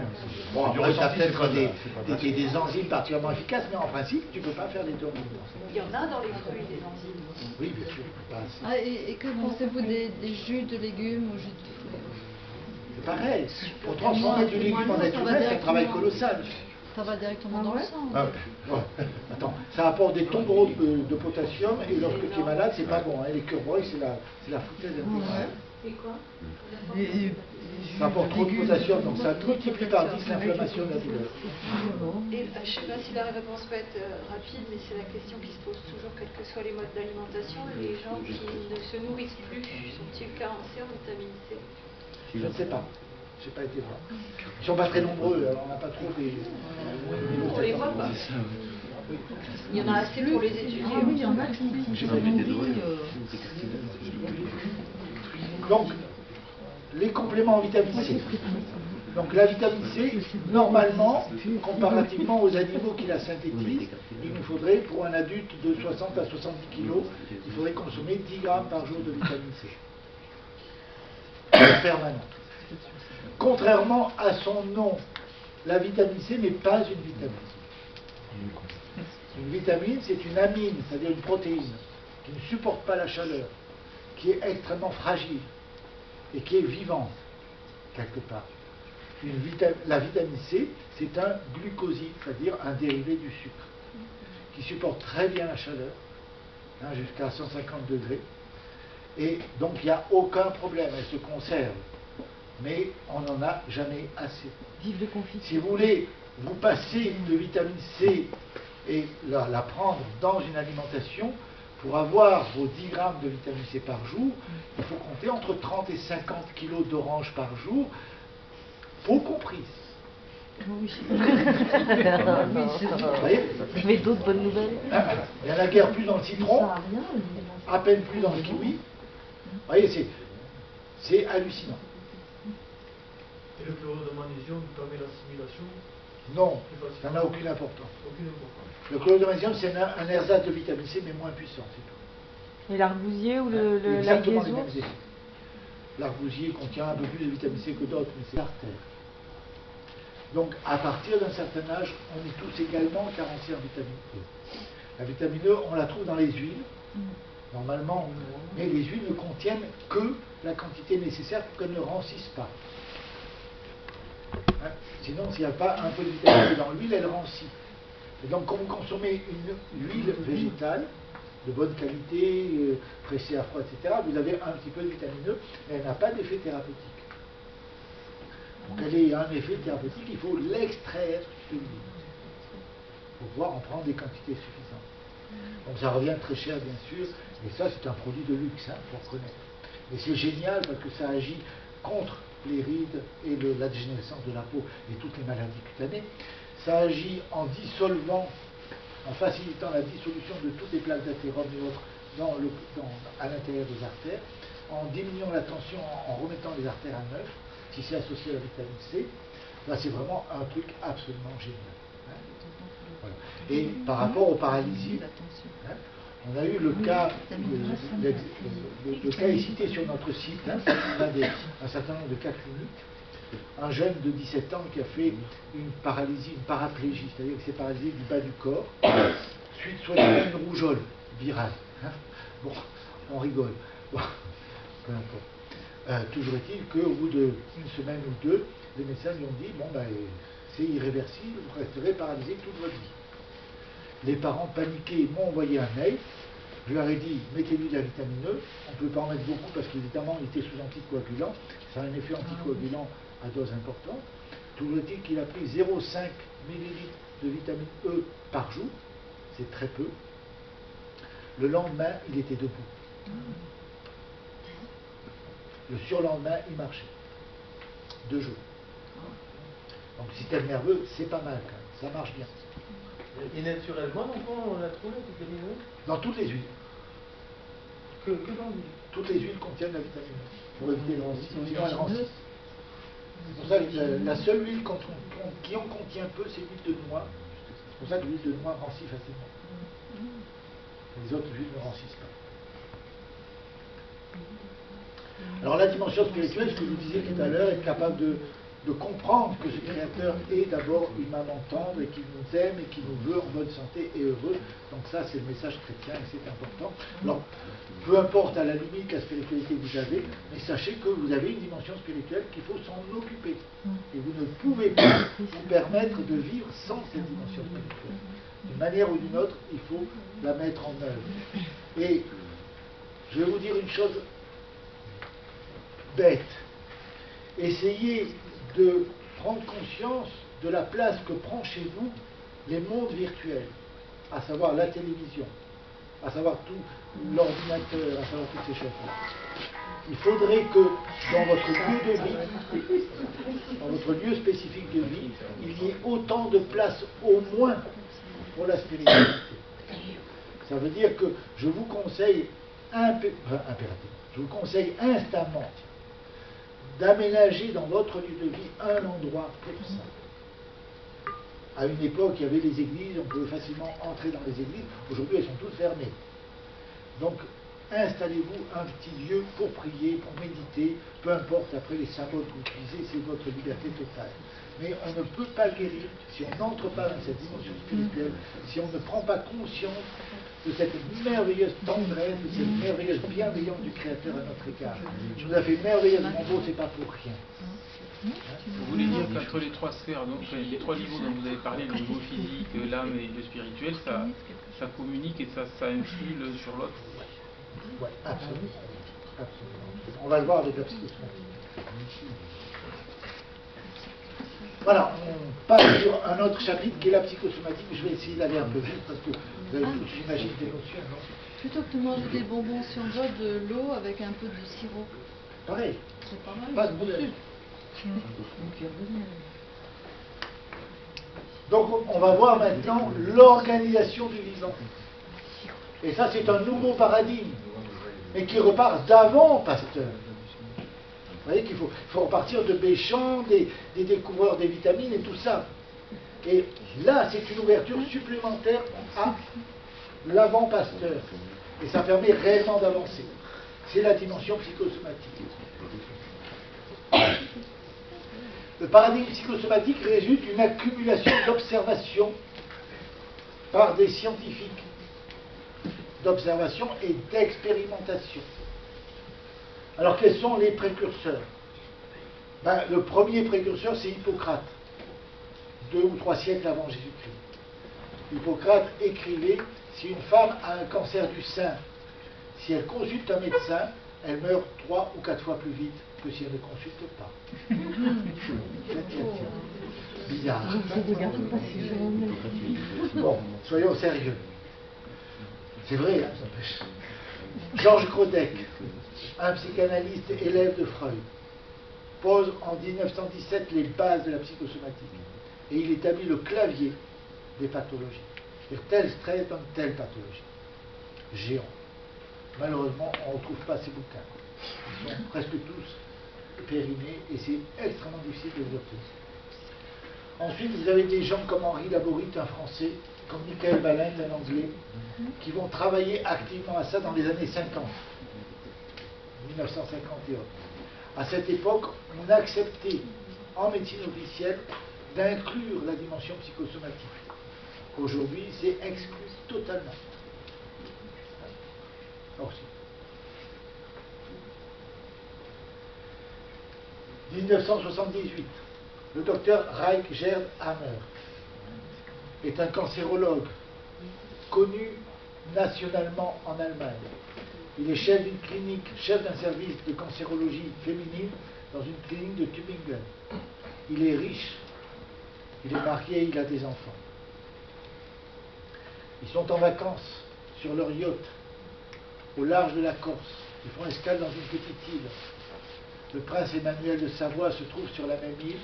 Il se dispute avec des jeunes au bistrot pendant la nuit.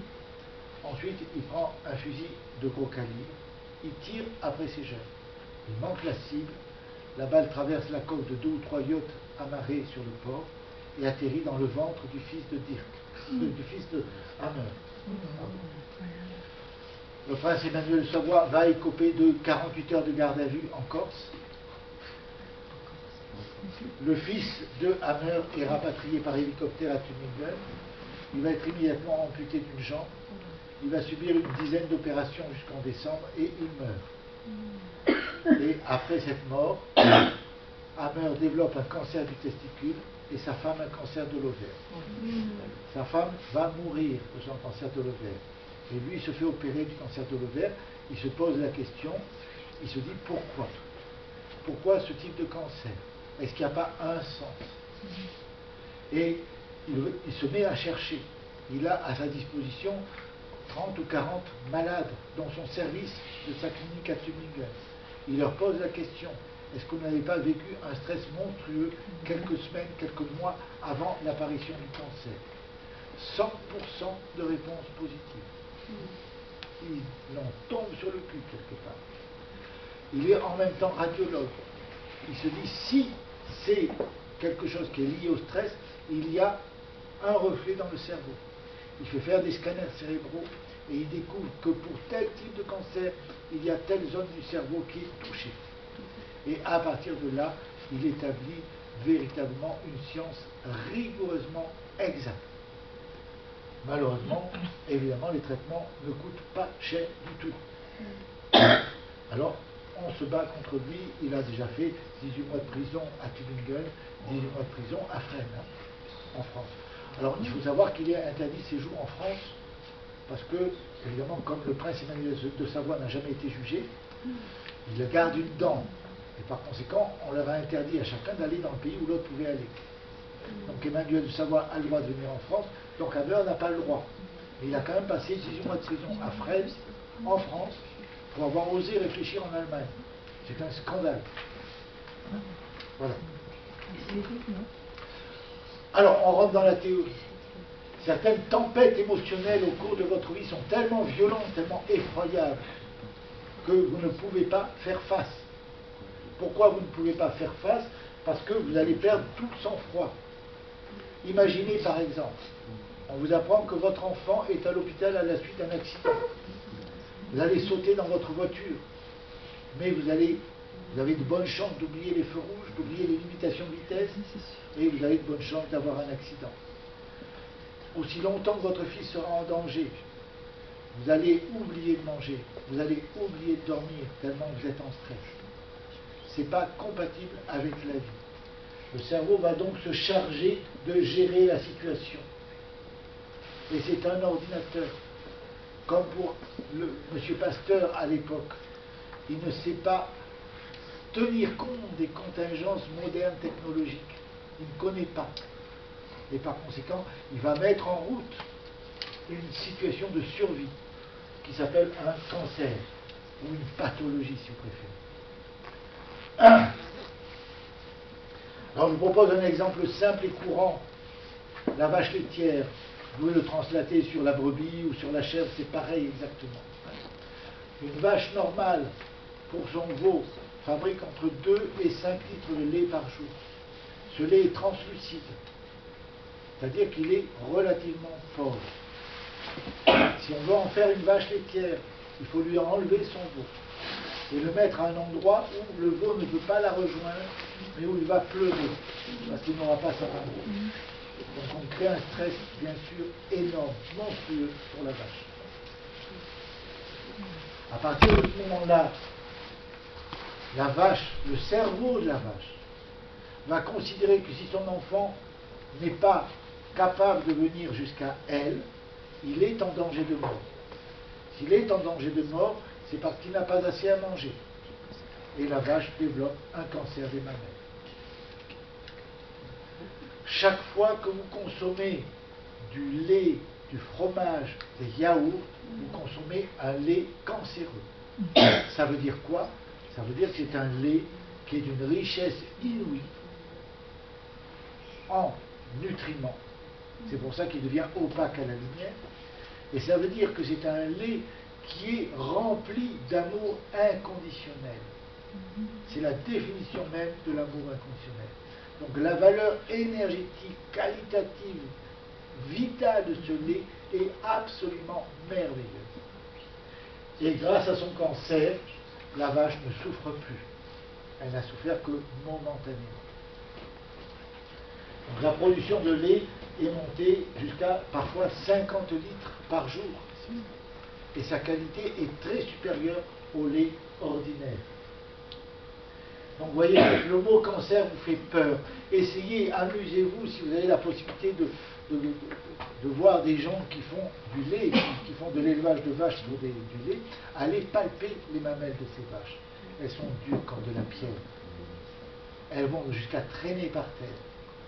Et ça ne les met jamais en danger, parce que les vaches, elles, savent synthétiser la vitamine C. Et ça change complètement la donne. Chez l'être humain, quand le cancer se démonte, ça donne un abcès, c'est effroyable. Chez la vache, ça donne une petite inflammation et l'abcès guérit. Il n'y a même pas d'abcès. Ça donne une mamie. Ça, c'est la différence avec la vitamine C et la vitamine B, ce dont on parlait tout à l'heure. Ce sont ces choses importantes. Donc ça voudrait dire qu'un animal crée une mamie parce qu'il n'a pas réussi à assimiler la vitamine C? Non, il fait une mamie quand il n'a plus besoin du cancer pour démonter le cancer. Il va garder son cancer aussi longtemps qu'il sera en stress, aussi longtemps qu'on va la traire. S'il n'a plus de bébé, évidemment, il n'a plus de danger, il n'a plus de stress et il démonte son cancer et il redevient normal. Alors c'est pareil pour les brebis, pour les chèvres, c'est exactement la même chose. Quelle est l'utilité biologique du cancer? Enfin, pourquoi ce mécanisme? J'arrive pas très bien à comprendre.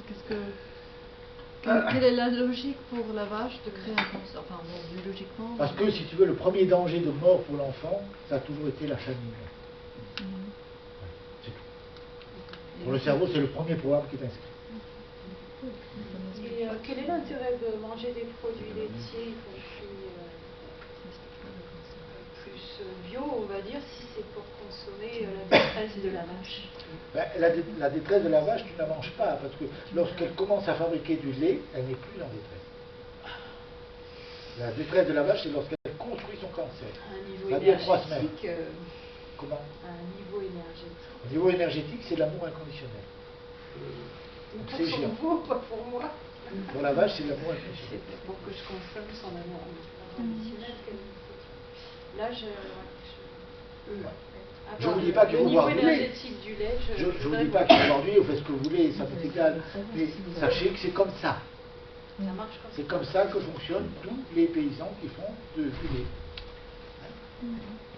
Après, c'est un exemple, hein, vous faites absolument comme vous voulez. Donc le cancer de la vache laitière, c'est un petit peu comme une soupape de sécurité qui lui permet de survivre malgré le stress et de ne pas être trop affecté par le stress. Et bien c'est exactement pareil pour nous. Chaque fois que nous vivons des stress violents, une pathologie se met en place la plupart du temps à notre insu, à l'intérieur de notre corps. Sachez que 89 fois sur 100, on fait le diagnostic du cancer quand il commence à se démonter. C'est-à-dire quand vous êtes en phase de guérison. 9 fois sur 10 au moins, le cancer est parfaitement inapparent quand il est en phase active. Sur la vache laitière, on le voit parce que c'est extérieur. Pour un cancer du sein, ça se voit. Pour un cancer de la peau, ça se voit. Mais la plupart du temps, c'est inapparent. Alors bien sûr, l'inconvénient, c'est que la vache ne va pas vivre 20 ans comme une vache normale. Elle va vivre que 6 ou 7 ans. Puisqu'elle donne toute sa substance à son bébé. Donc c'est pas, je ne vous dis pas qu'il faut manger des laitages. Je vous explique le principe de psychosomatique par rapport à ces problèmes-là. Parce que c'est des choses que tout le monde connaît plus ou moins. Qui ne mange pas du fromage en France? Voilà, au niveau des mamelles, le mécanisme est exactement le même pour tous les mammifères. Les mammifères sont des spécialistes de l'amour inconditionnel, sauf les humains d'ailleurs. Voilà. Quelque part, c'est important de comprendre ça. Et chaque fois qu'une femme fait un cancer du sein, 9 fois sur 10, c'est qu'il y a ce problème-là. Ça peut être aussi un problème de séparation de l'enfant, donc ça peut être un peu plus complexe. Mais c'est vrai, même si l'enfant a 50 ans et que la maman en a 80, ça ne change rien pour le cerveau. Le cerveau n'est pas intelligent, je vous le rappelle. Vous excluez alors tout polluant extérieur chimique, comme l'aluminium, comme... Complètement. Pour vous, ça n'a pas de sens. Non. D'aller chercher la résonance du cancer chez la femme avec par exemple la pilule, comme on a parlé, le fait qu'elle ne fait pas de lait, alors on lui fait croire qu'elle est tout le temps enceinte, des années... Si tu veux, là, il faudrait vraiment des statistiques infiniment plus impressionnantes pour pouvoir donner éventuellement une circonstance favorisante. Mais en fait, non. Par contre, ce qu'il faut bien comprendre, c'est que quand on consomme certains aliments, par exemple, si vous êtes inondé d'aluminium, vous devenez autiste. Hein, la caractéristique de l'intoxication à l'aluminium, c'est l'autisme.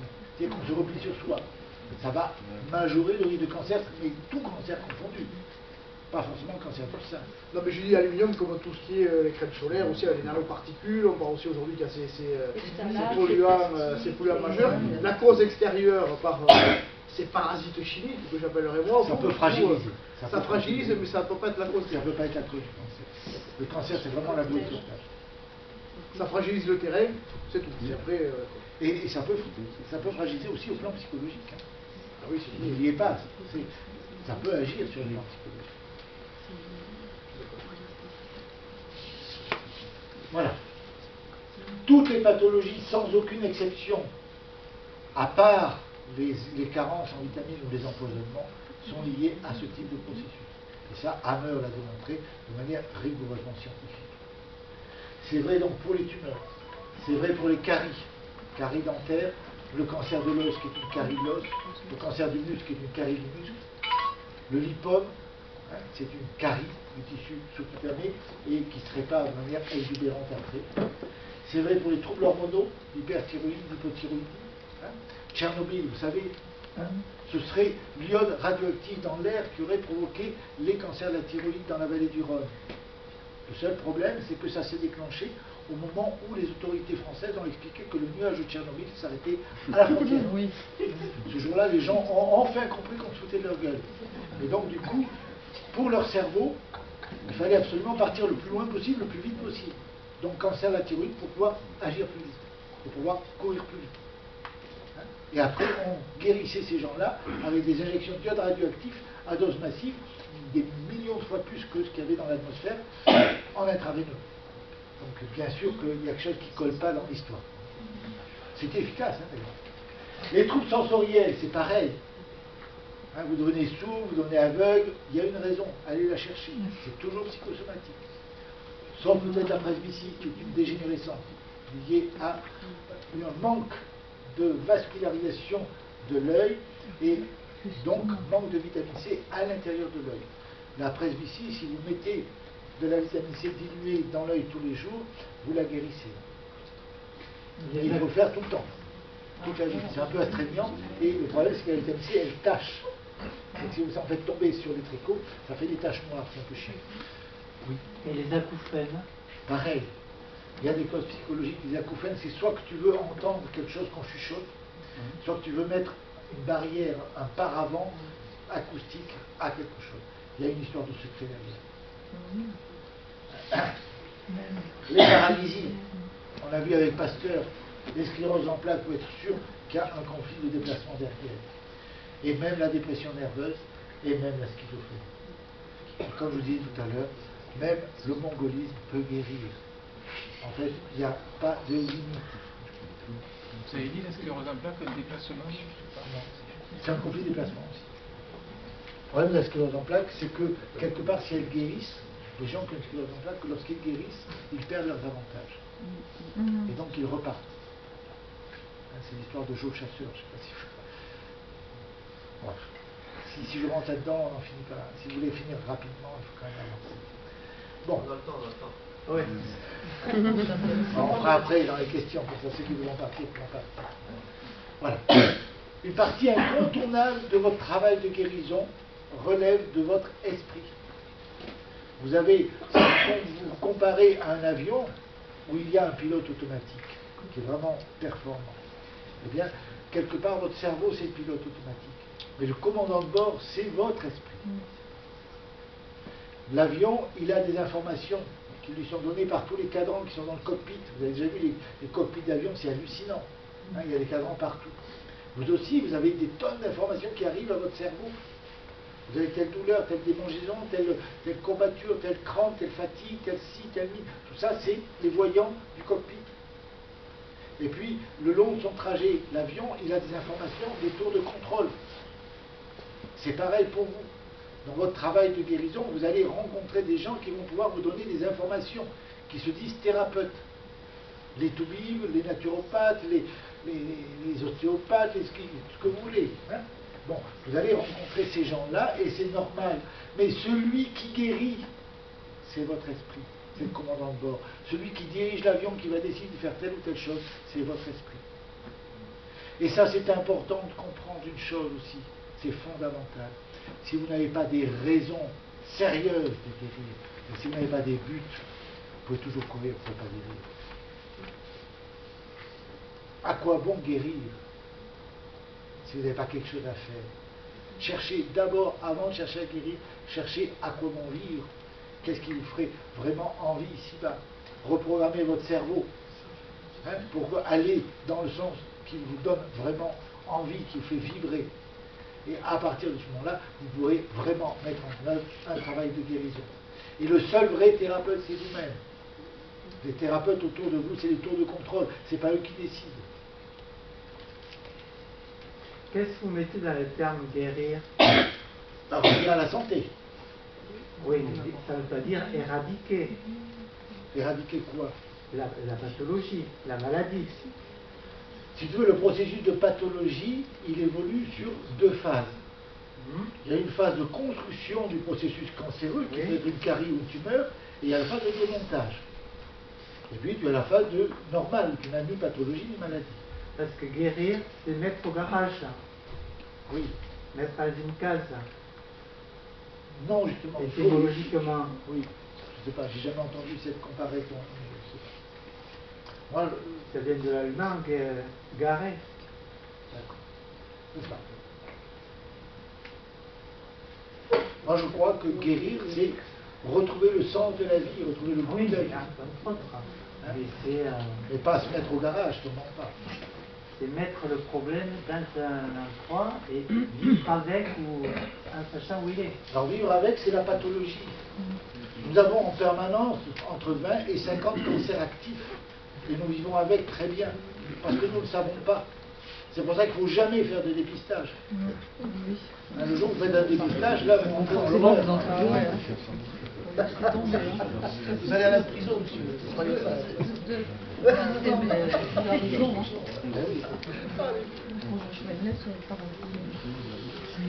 Voilà.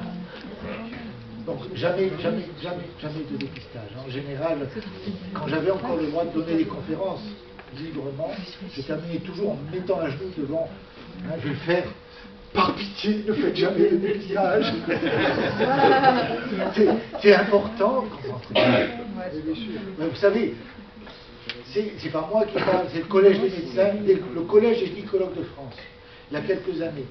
a publié un article extrêmement sérieux dans tous les journaux médicaux, en expliquant que sur 1000 patientes dépistées pour le cancer du sein, il trouvait 14 positifs. Sur ces 14 positifs, il n'y avait que, c'est le collège des gynécologues qui parle, il n'y avait que 4 vrais cancers du sein. Les 10 autres étaient des faux positifs. Ça veut dire qu'il y avait 10 personnes sur 14 qui subissaient tout le protocole officiel pour rien.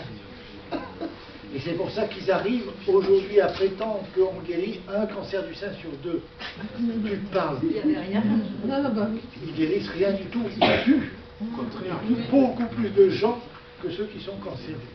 Ils ne guérissent absolument pas le cancer du sein, je peux vous l'affirmer. Celui-là n'a aucun autre. C'est lamentable. Bon, ben voilà, on a fini. Alors, je vous présente rapidement les bouquins, si vous voulez acheter. Donc, Une diététique pour guérir, c'est un livre remarquable, écrit par un type absolument remarquable. Et qui vous donne absolument toutes les données sur la diététique moderne, qui fait le tour de tous les régimes qui sont proposés à droite et à gauche.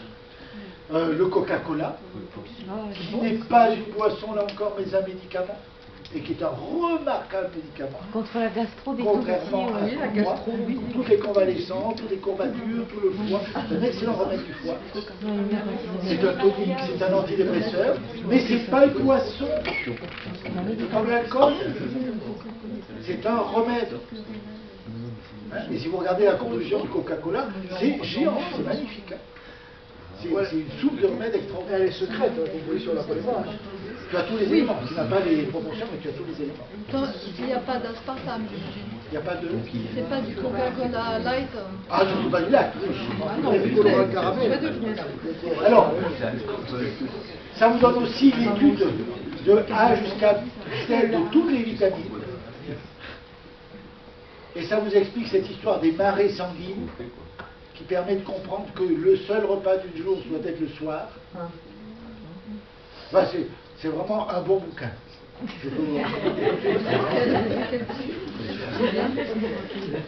Le maladie, c'est une approche de la psychosomatique.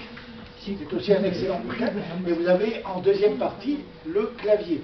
C'est-à-dire que selon le type de pathologie, vous pouvez savoir quel est le type de conflit qui est à la clé. C'est pas mal. Les microzymas, c'est le bouquin de Deschamps résumé. J'ai éradiqué tous les conflits avec Pasteur, mais je vous ai laissé absolument tous les protocoles expérimentaux, qui vous permet, si vous le voulez, de les reproduire. C'est pas si difficile que ça. Il suffit d'avoir un bon microscope pour vérifier après à l'arrivée. Bon. C'est tellement compliqué que j'ai fait donc le résumé, au lieu de plus de 1000 pages, vous avez plus que 100 pages, et vous avez en plus 10 pages du résumé du résumé. Heureusement, parce que pour les... Mais quelque part, c'est une Bible, quelque part. C'est un livre qu'il faut utiliser comme une Bible. Chaque fois que vous avez un problème réellement scientifique, biologique, allez chercher là-dedans, vous aurez les réponses. Je ne vous dis pas de lire la première page. Moi, j'ai mis 2 ans pour faire le résumé. Et je vous assure que c'était dur. Je n'ai pas pour le résumé. L'esprit au service de la guérison. Si vous avez compris, c'est important l'esprit d'y donner sa place. Bon, nous sommes chrétiens orthodoxes, Brigitte et moi, et donc on part plutôt de cette dialectique-là, de ce paradigme-là. C'est un paradigme où on est beaucoup plus fasciné par la gloire et la transfiguration que par la souffrance. C'est une religion, quelque part, qui ne condamne pas, qui ne s'autorise pas le droit de refuser l'absolution à quelqu'un, qui ne s'autorise pas le droit de condamner ou de priver quelqu'un des sacrements. C'est quand même assez exceptionnel. Voilà. Mais je crois que le paradigme chrétien est un plus par rapport aux autres paradigmes spirituels, ou la religion chrétienne si vous préférez, même si elle a été complètement déformée chez les cathos, pour une raison très simple, c'est que c'est le seul grand maître qui ait passé son temps à guérir pendant son ministère. Quel est le lien pour toi entre les orthodoxes et les Égyptiens et leur symbole de la croix en? Ah, il faut lire. Là, je ne peux pas. Là, sinon, on est juste assis. Mais à mon avis, oui, on est des descendants, On peut dire qu'on est des judéo-chrétiens, on peut dire qu'on est des égypto-judéo-chrétiens. C'est une continuité historique. Les vaccins, donc c'est ce qui m'a valu ma radiation à vie. Et puis un beau jour, je me suis rendu compte qu'en fait, à force d'être anti-vaccin, j'étais responsable de complications chez les enfants. Parce que les parents se crispaient par rapport aux vaccinations et ils devenaient diabétiques. Et les enfants aussi. Et donc j'ai revu la copie et j'ai repris la question sans violence, mais de façon beaucoup plus froide, beaucoup plus flegmatique, en prenant chaque vaccin les uns après les autres, en expliquant le pour et le contre, et au final en expliquant que finalement, si on consomme beaucoup de vitamine C, si on peut arriver à obtenir qu'on ne commence les vaccins qu'après la fin du 9e mois, c'est pas si grave que ça. On arrive à prendre le dessus. Nos microzymas sont capables de prendre le dessus. Donc, peut-être ne pas dramatiser trop la problématique des vaccins. Alors, comme vous voyez, le troupeau, ici, est absolument remarquable, puisque le vaccin, c'est une médecine de troupeau, et donc, c'est une médecine de troupeau appliquée aux humains. Et donc, vous viendrez regarder la photo de près. Ce sont des photos qui sont faites par un photographe anglais, qui fait des photos de nuit, qui sont absolument remarquables. Ce sont des humains, à 4 mains. Hein?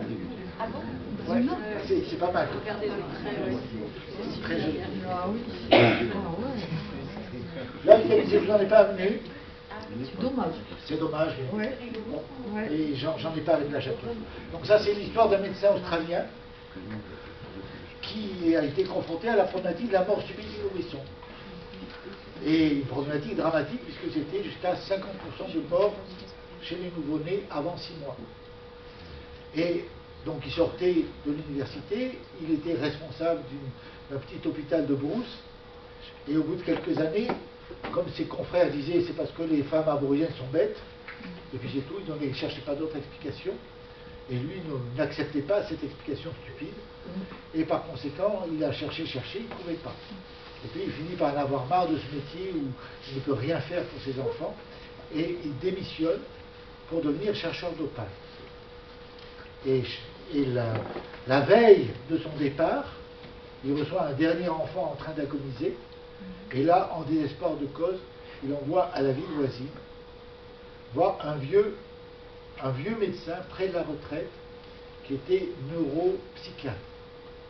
Et ce neuropsychiatre connaissait parfaitement la maladie de Barlow, c'est-à-dire le scorbut de l'enfant. Dès qu'il a vu arriver l'enfant, il a pris une seringue, il a rempli de vitamine C, il lui a fait une piqûre dans les fesses et il a renvoyé l'enfant guéri à Calo-Quérimède. Donc 2 heures après, l'enfant était parfaitement guéri. À partir de là, bon, Calo-Quérimède est parti pour faire chercheur d'opale et il a expérimenté la chose sur les gens qu'il a pu rencontrer le long de ses pérégrinations. Il raconte tout ça dans son bouquin.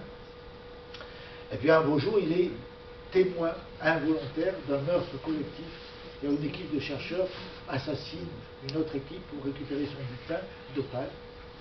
Et ces assassins ont constaté qu'il était témoin et donc le cherchent pour le tuer. Et la seule solution qui s'offre à lui, c'est de retourner et de retrouver son boulot de médecin d'avant.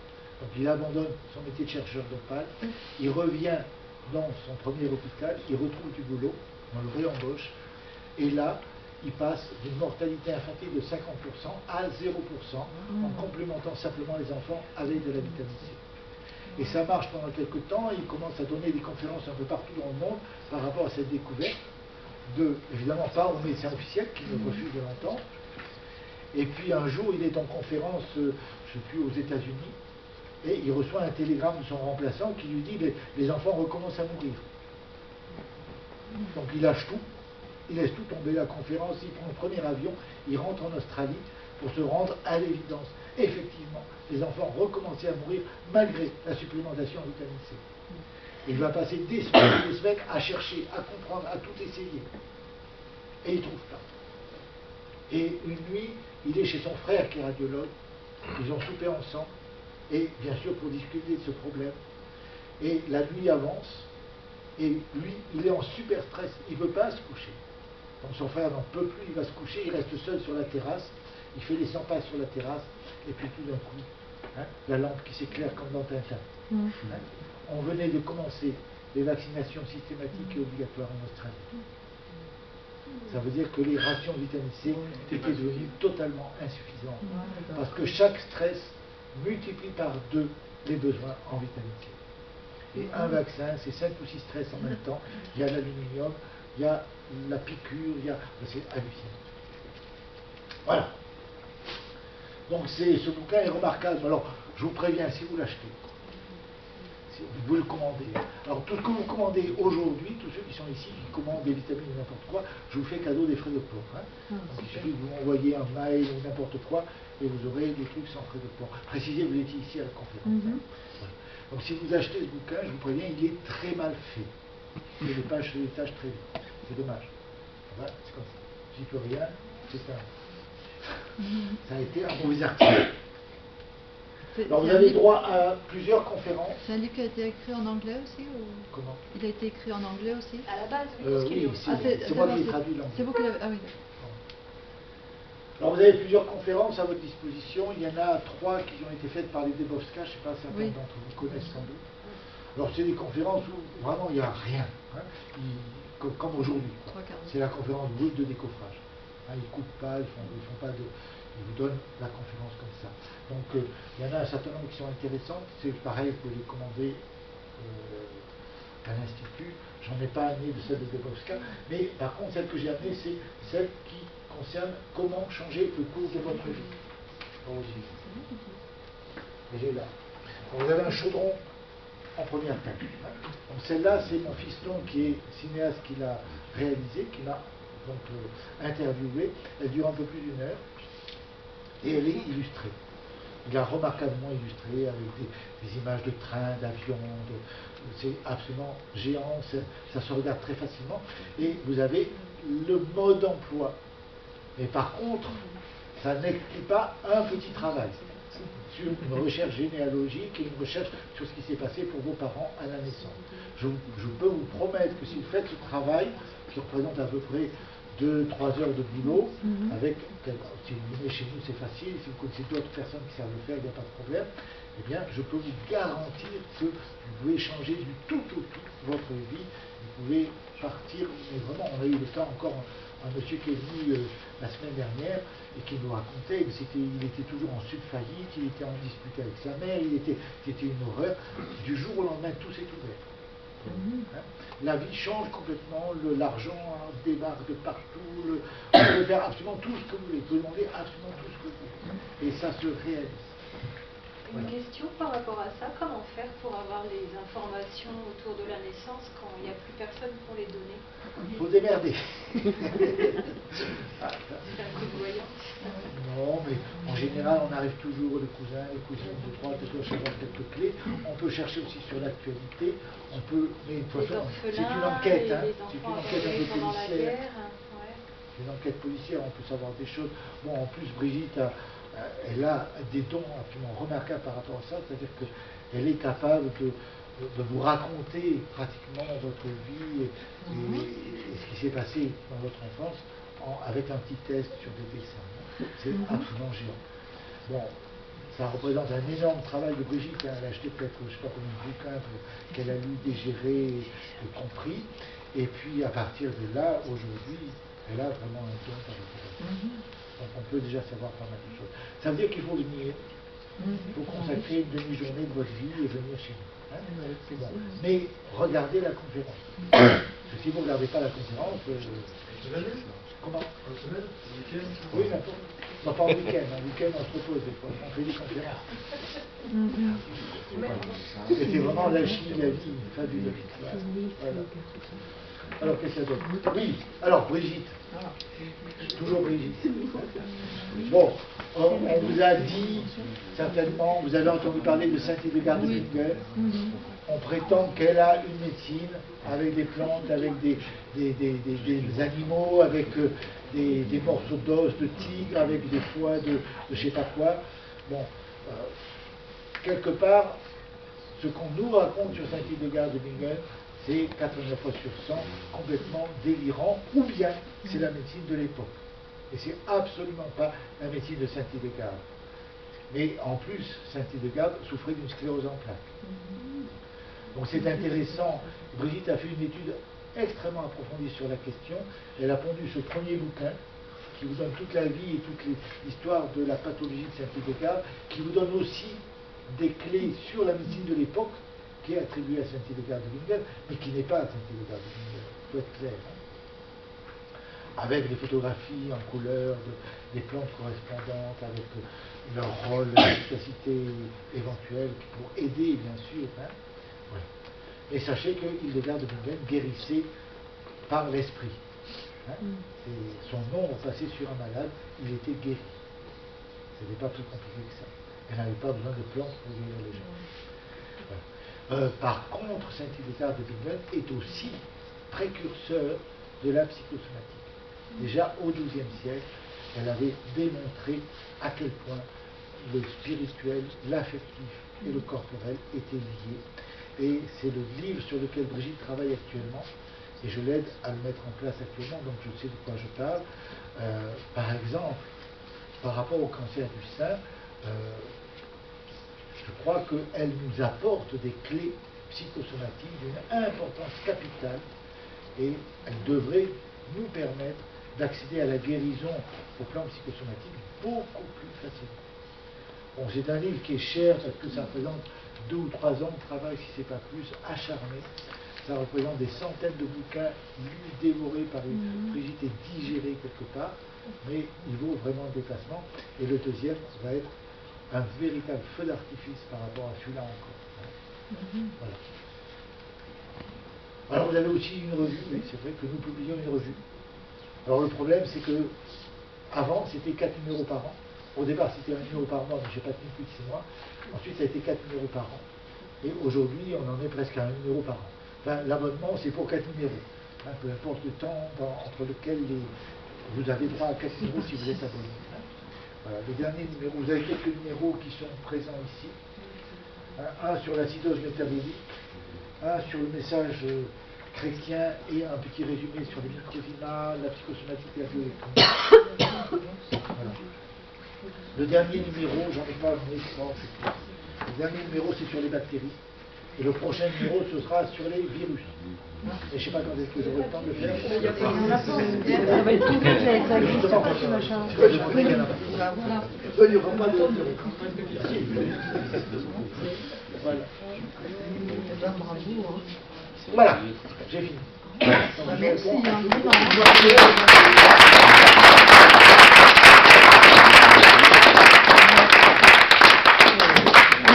Alors moi j'ai une question, c'est quoi l'histoire de Joe le Chasseur? C'est quoi l'histoire de Joe le Chasseur? Ah oui. Joe le Chasseur. C'est l'histoire de la sclérose en plaques.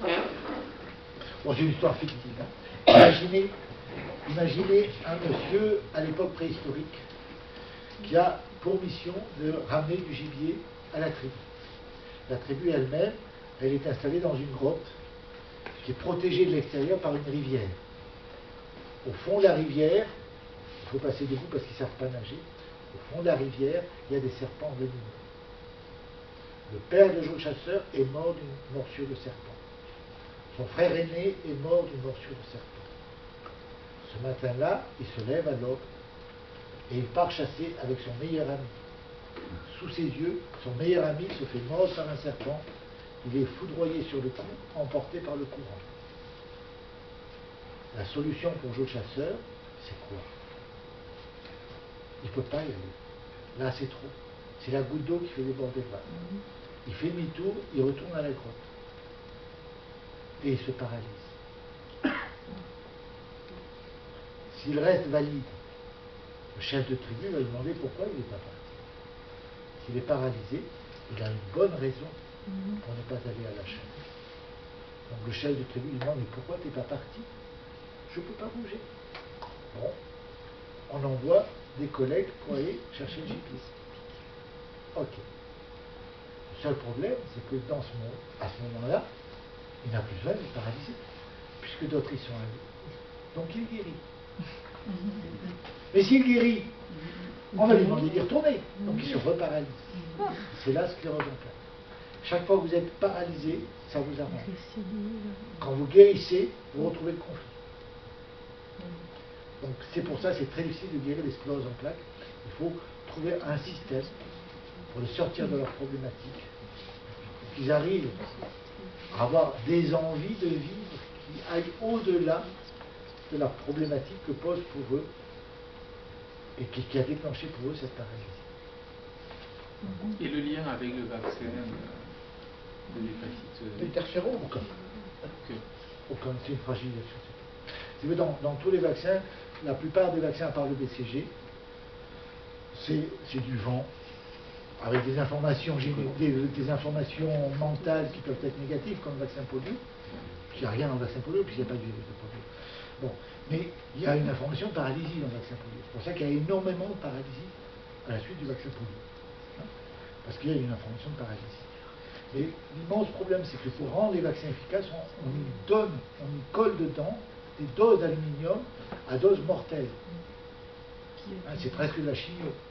Et ces doses d'aluminium, si tu veux, la dose acceptable, selon le centre antipoison de Paris, c'est moins de 60 microgrammes par litre de sang. Dans chaque vaccin, à l'époque où j'exerçais, où j'étais radié, c'était 1250 microgrammes par dose de vaccin. C'est-à-dire 20 fois la dose toxique.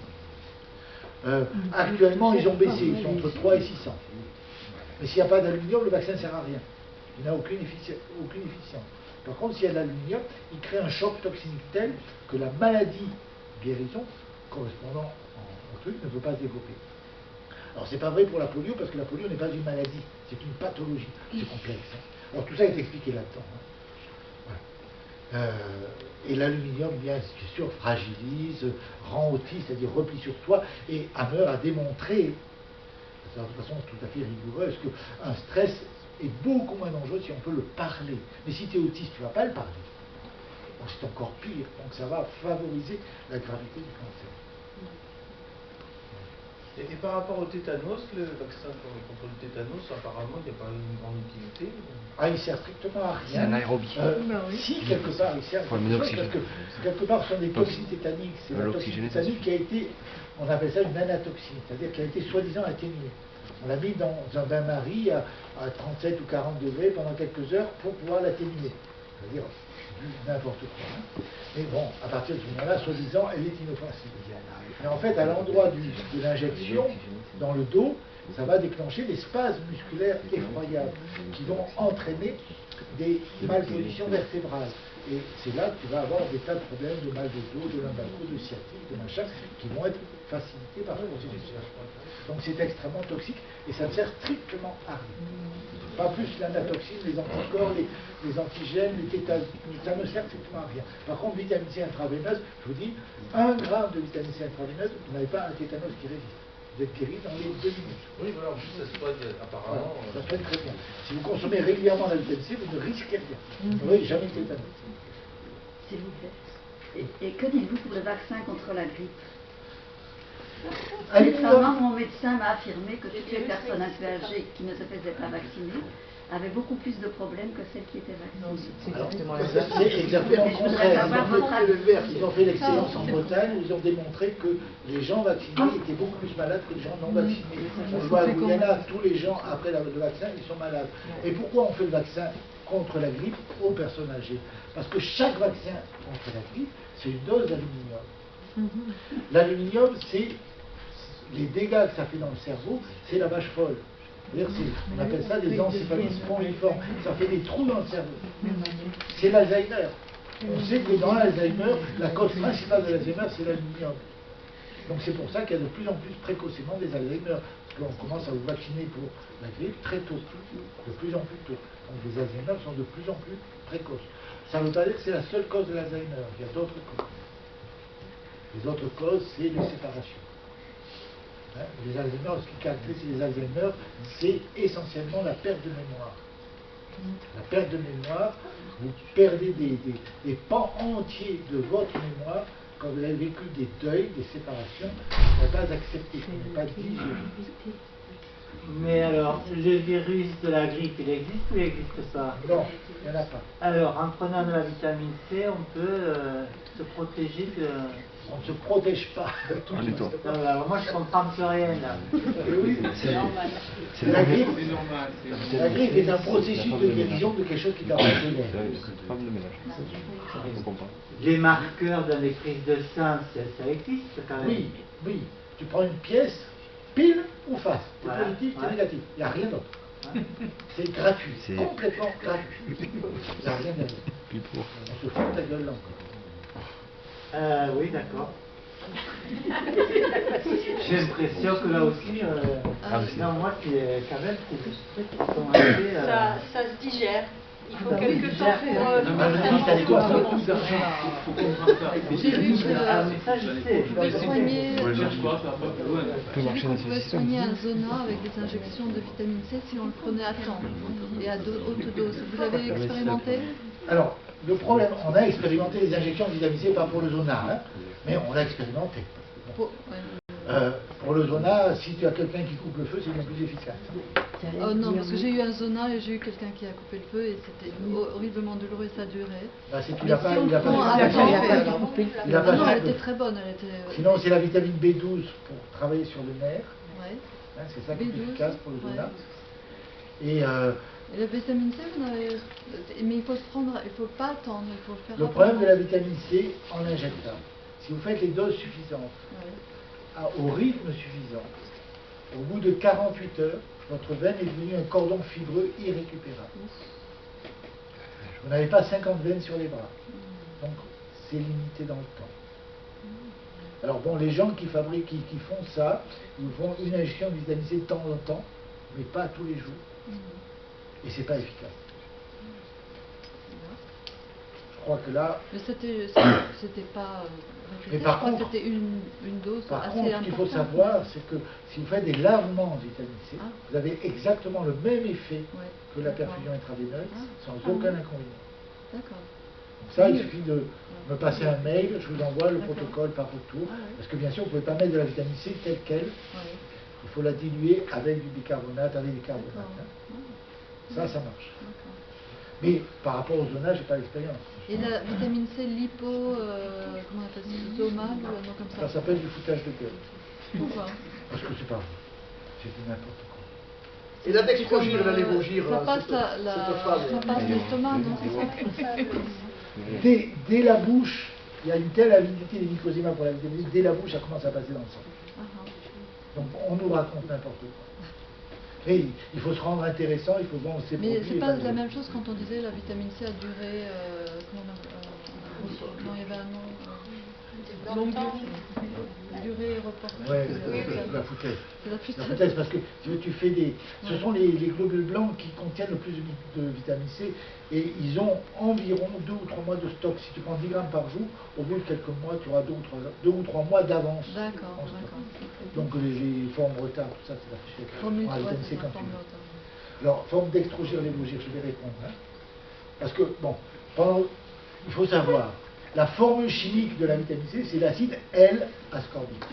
Et pendant très longtemps, j'ai cru que ça veut dire qu'elle était lévogir. Eh bien, c'est faux. Elle est dextrogir. Ah. Je me suis fait avoir.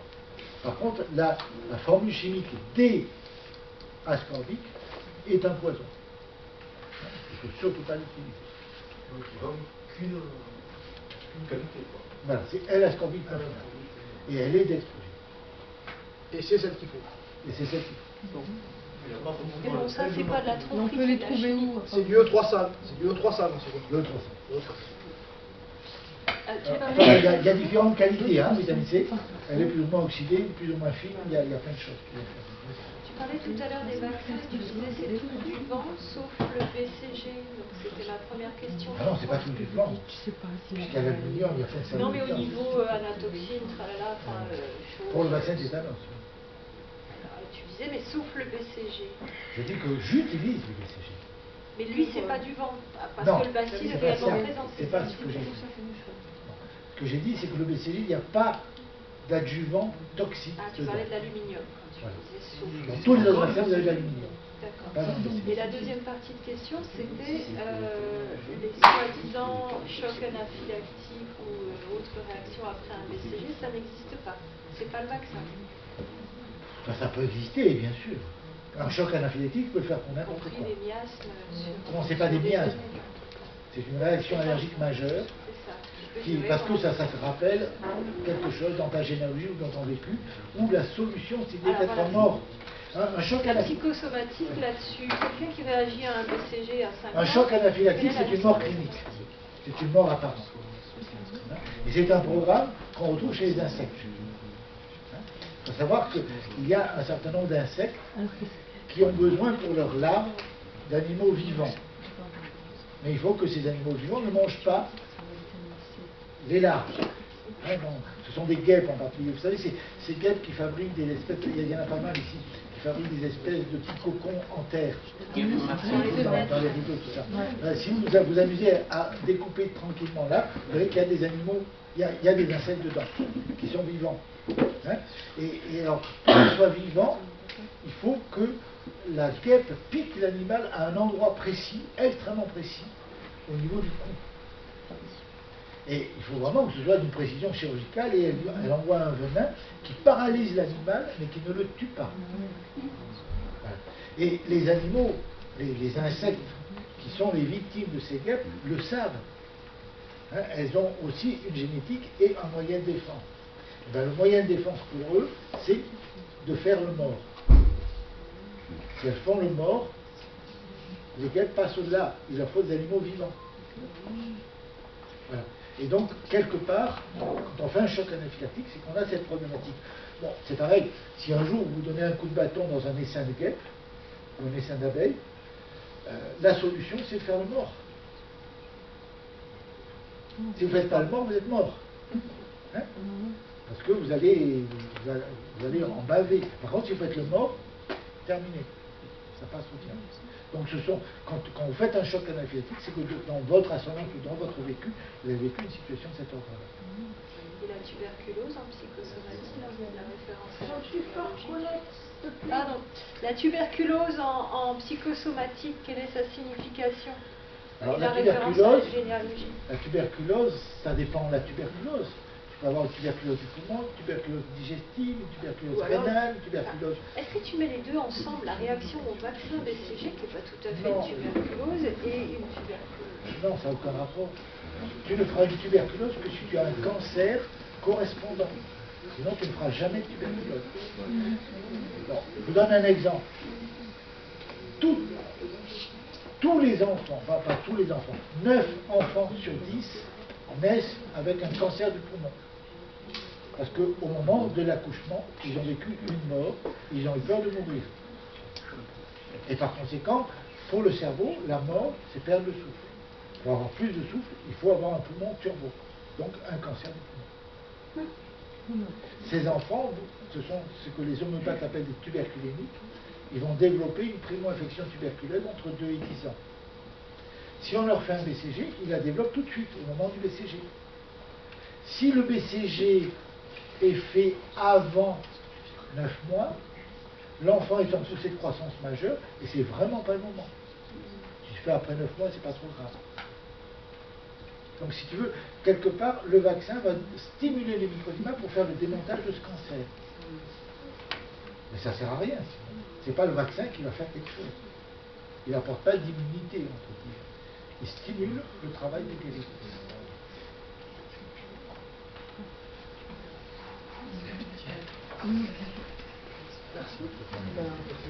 J'ai une question.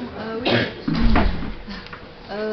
Quel rapport entre les cellules souches adultes? Est-ce qu'il y a un rapport sur toute une nouvelle... Oui, il y a un rapport financier très important. Oui, c'est ça. Non, c'était France Villain qui disait on peut le faire d'une manière beaucoup moins onéreuse que les grands sportifs qui partent ensuite. C'est avec le lavement pas dérivatif. C'est faire circuler. Il n'y a pas de cellules souches, c'est le microdima qui va tout pousser. D'accord, en fait c'est ça. Une microdivation. C'est eux qui bâtissent les cellules.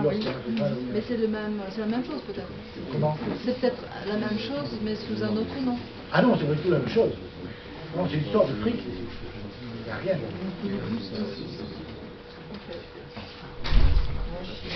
Merci beaucoup. Voilà. Merci d'avoir eu la patience d'écouter jusqu'à maintenant. Alors, donc, tous ceux qui commandent préparez les ici, vous avez le port gratuit pour cette fois-ci.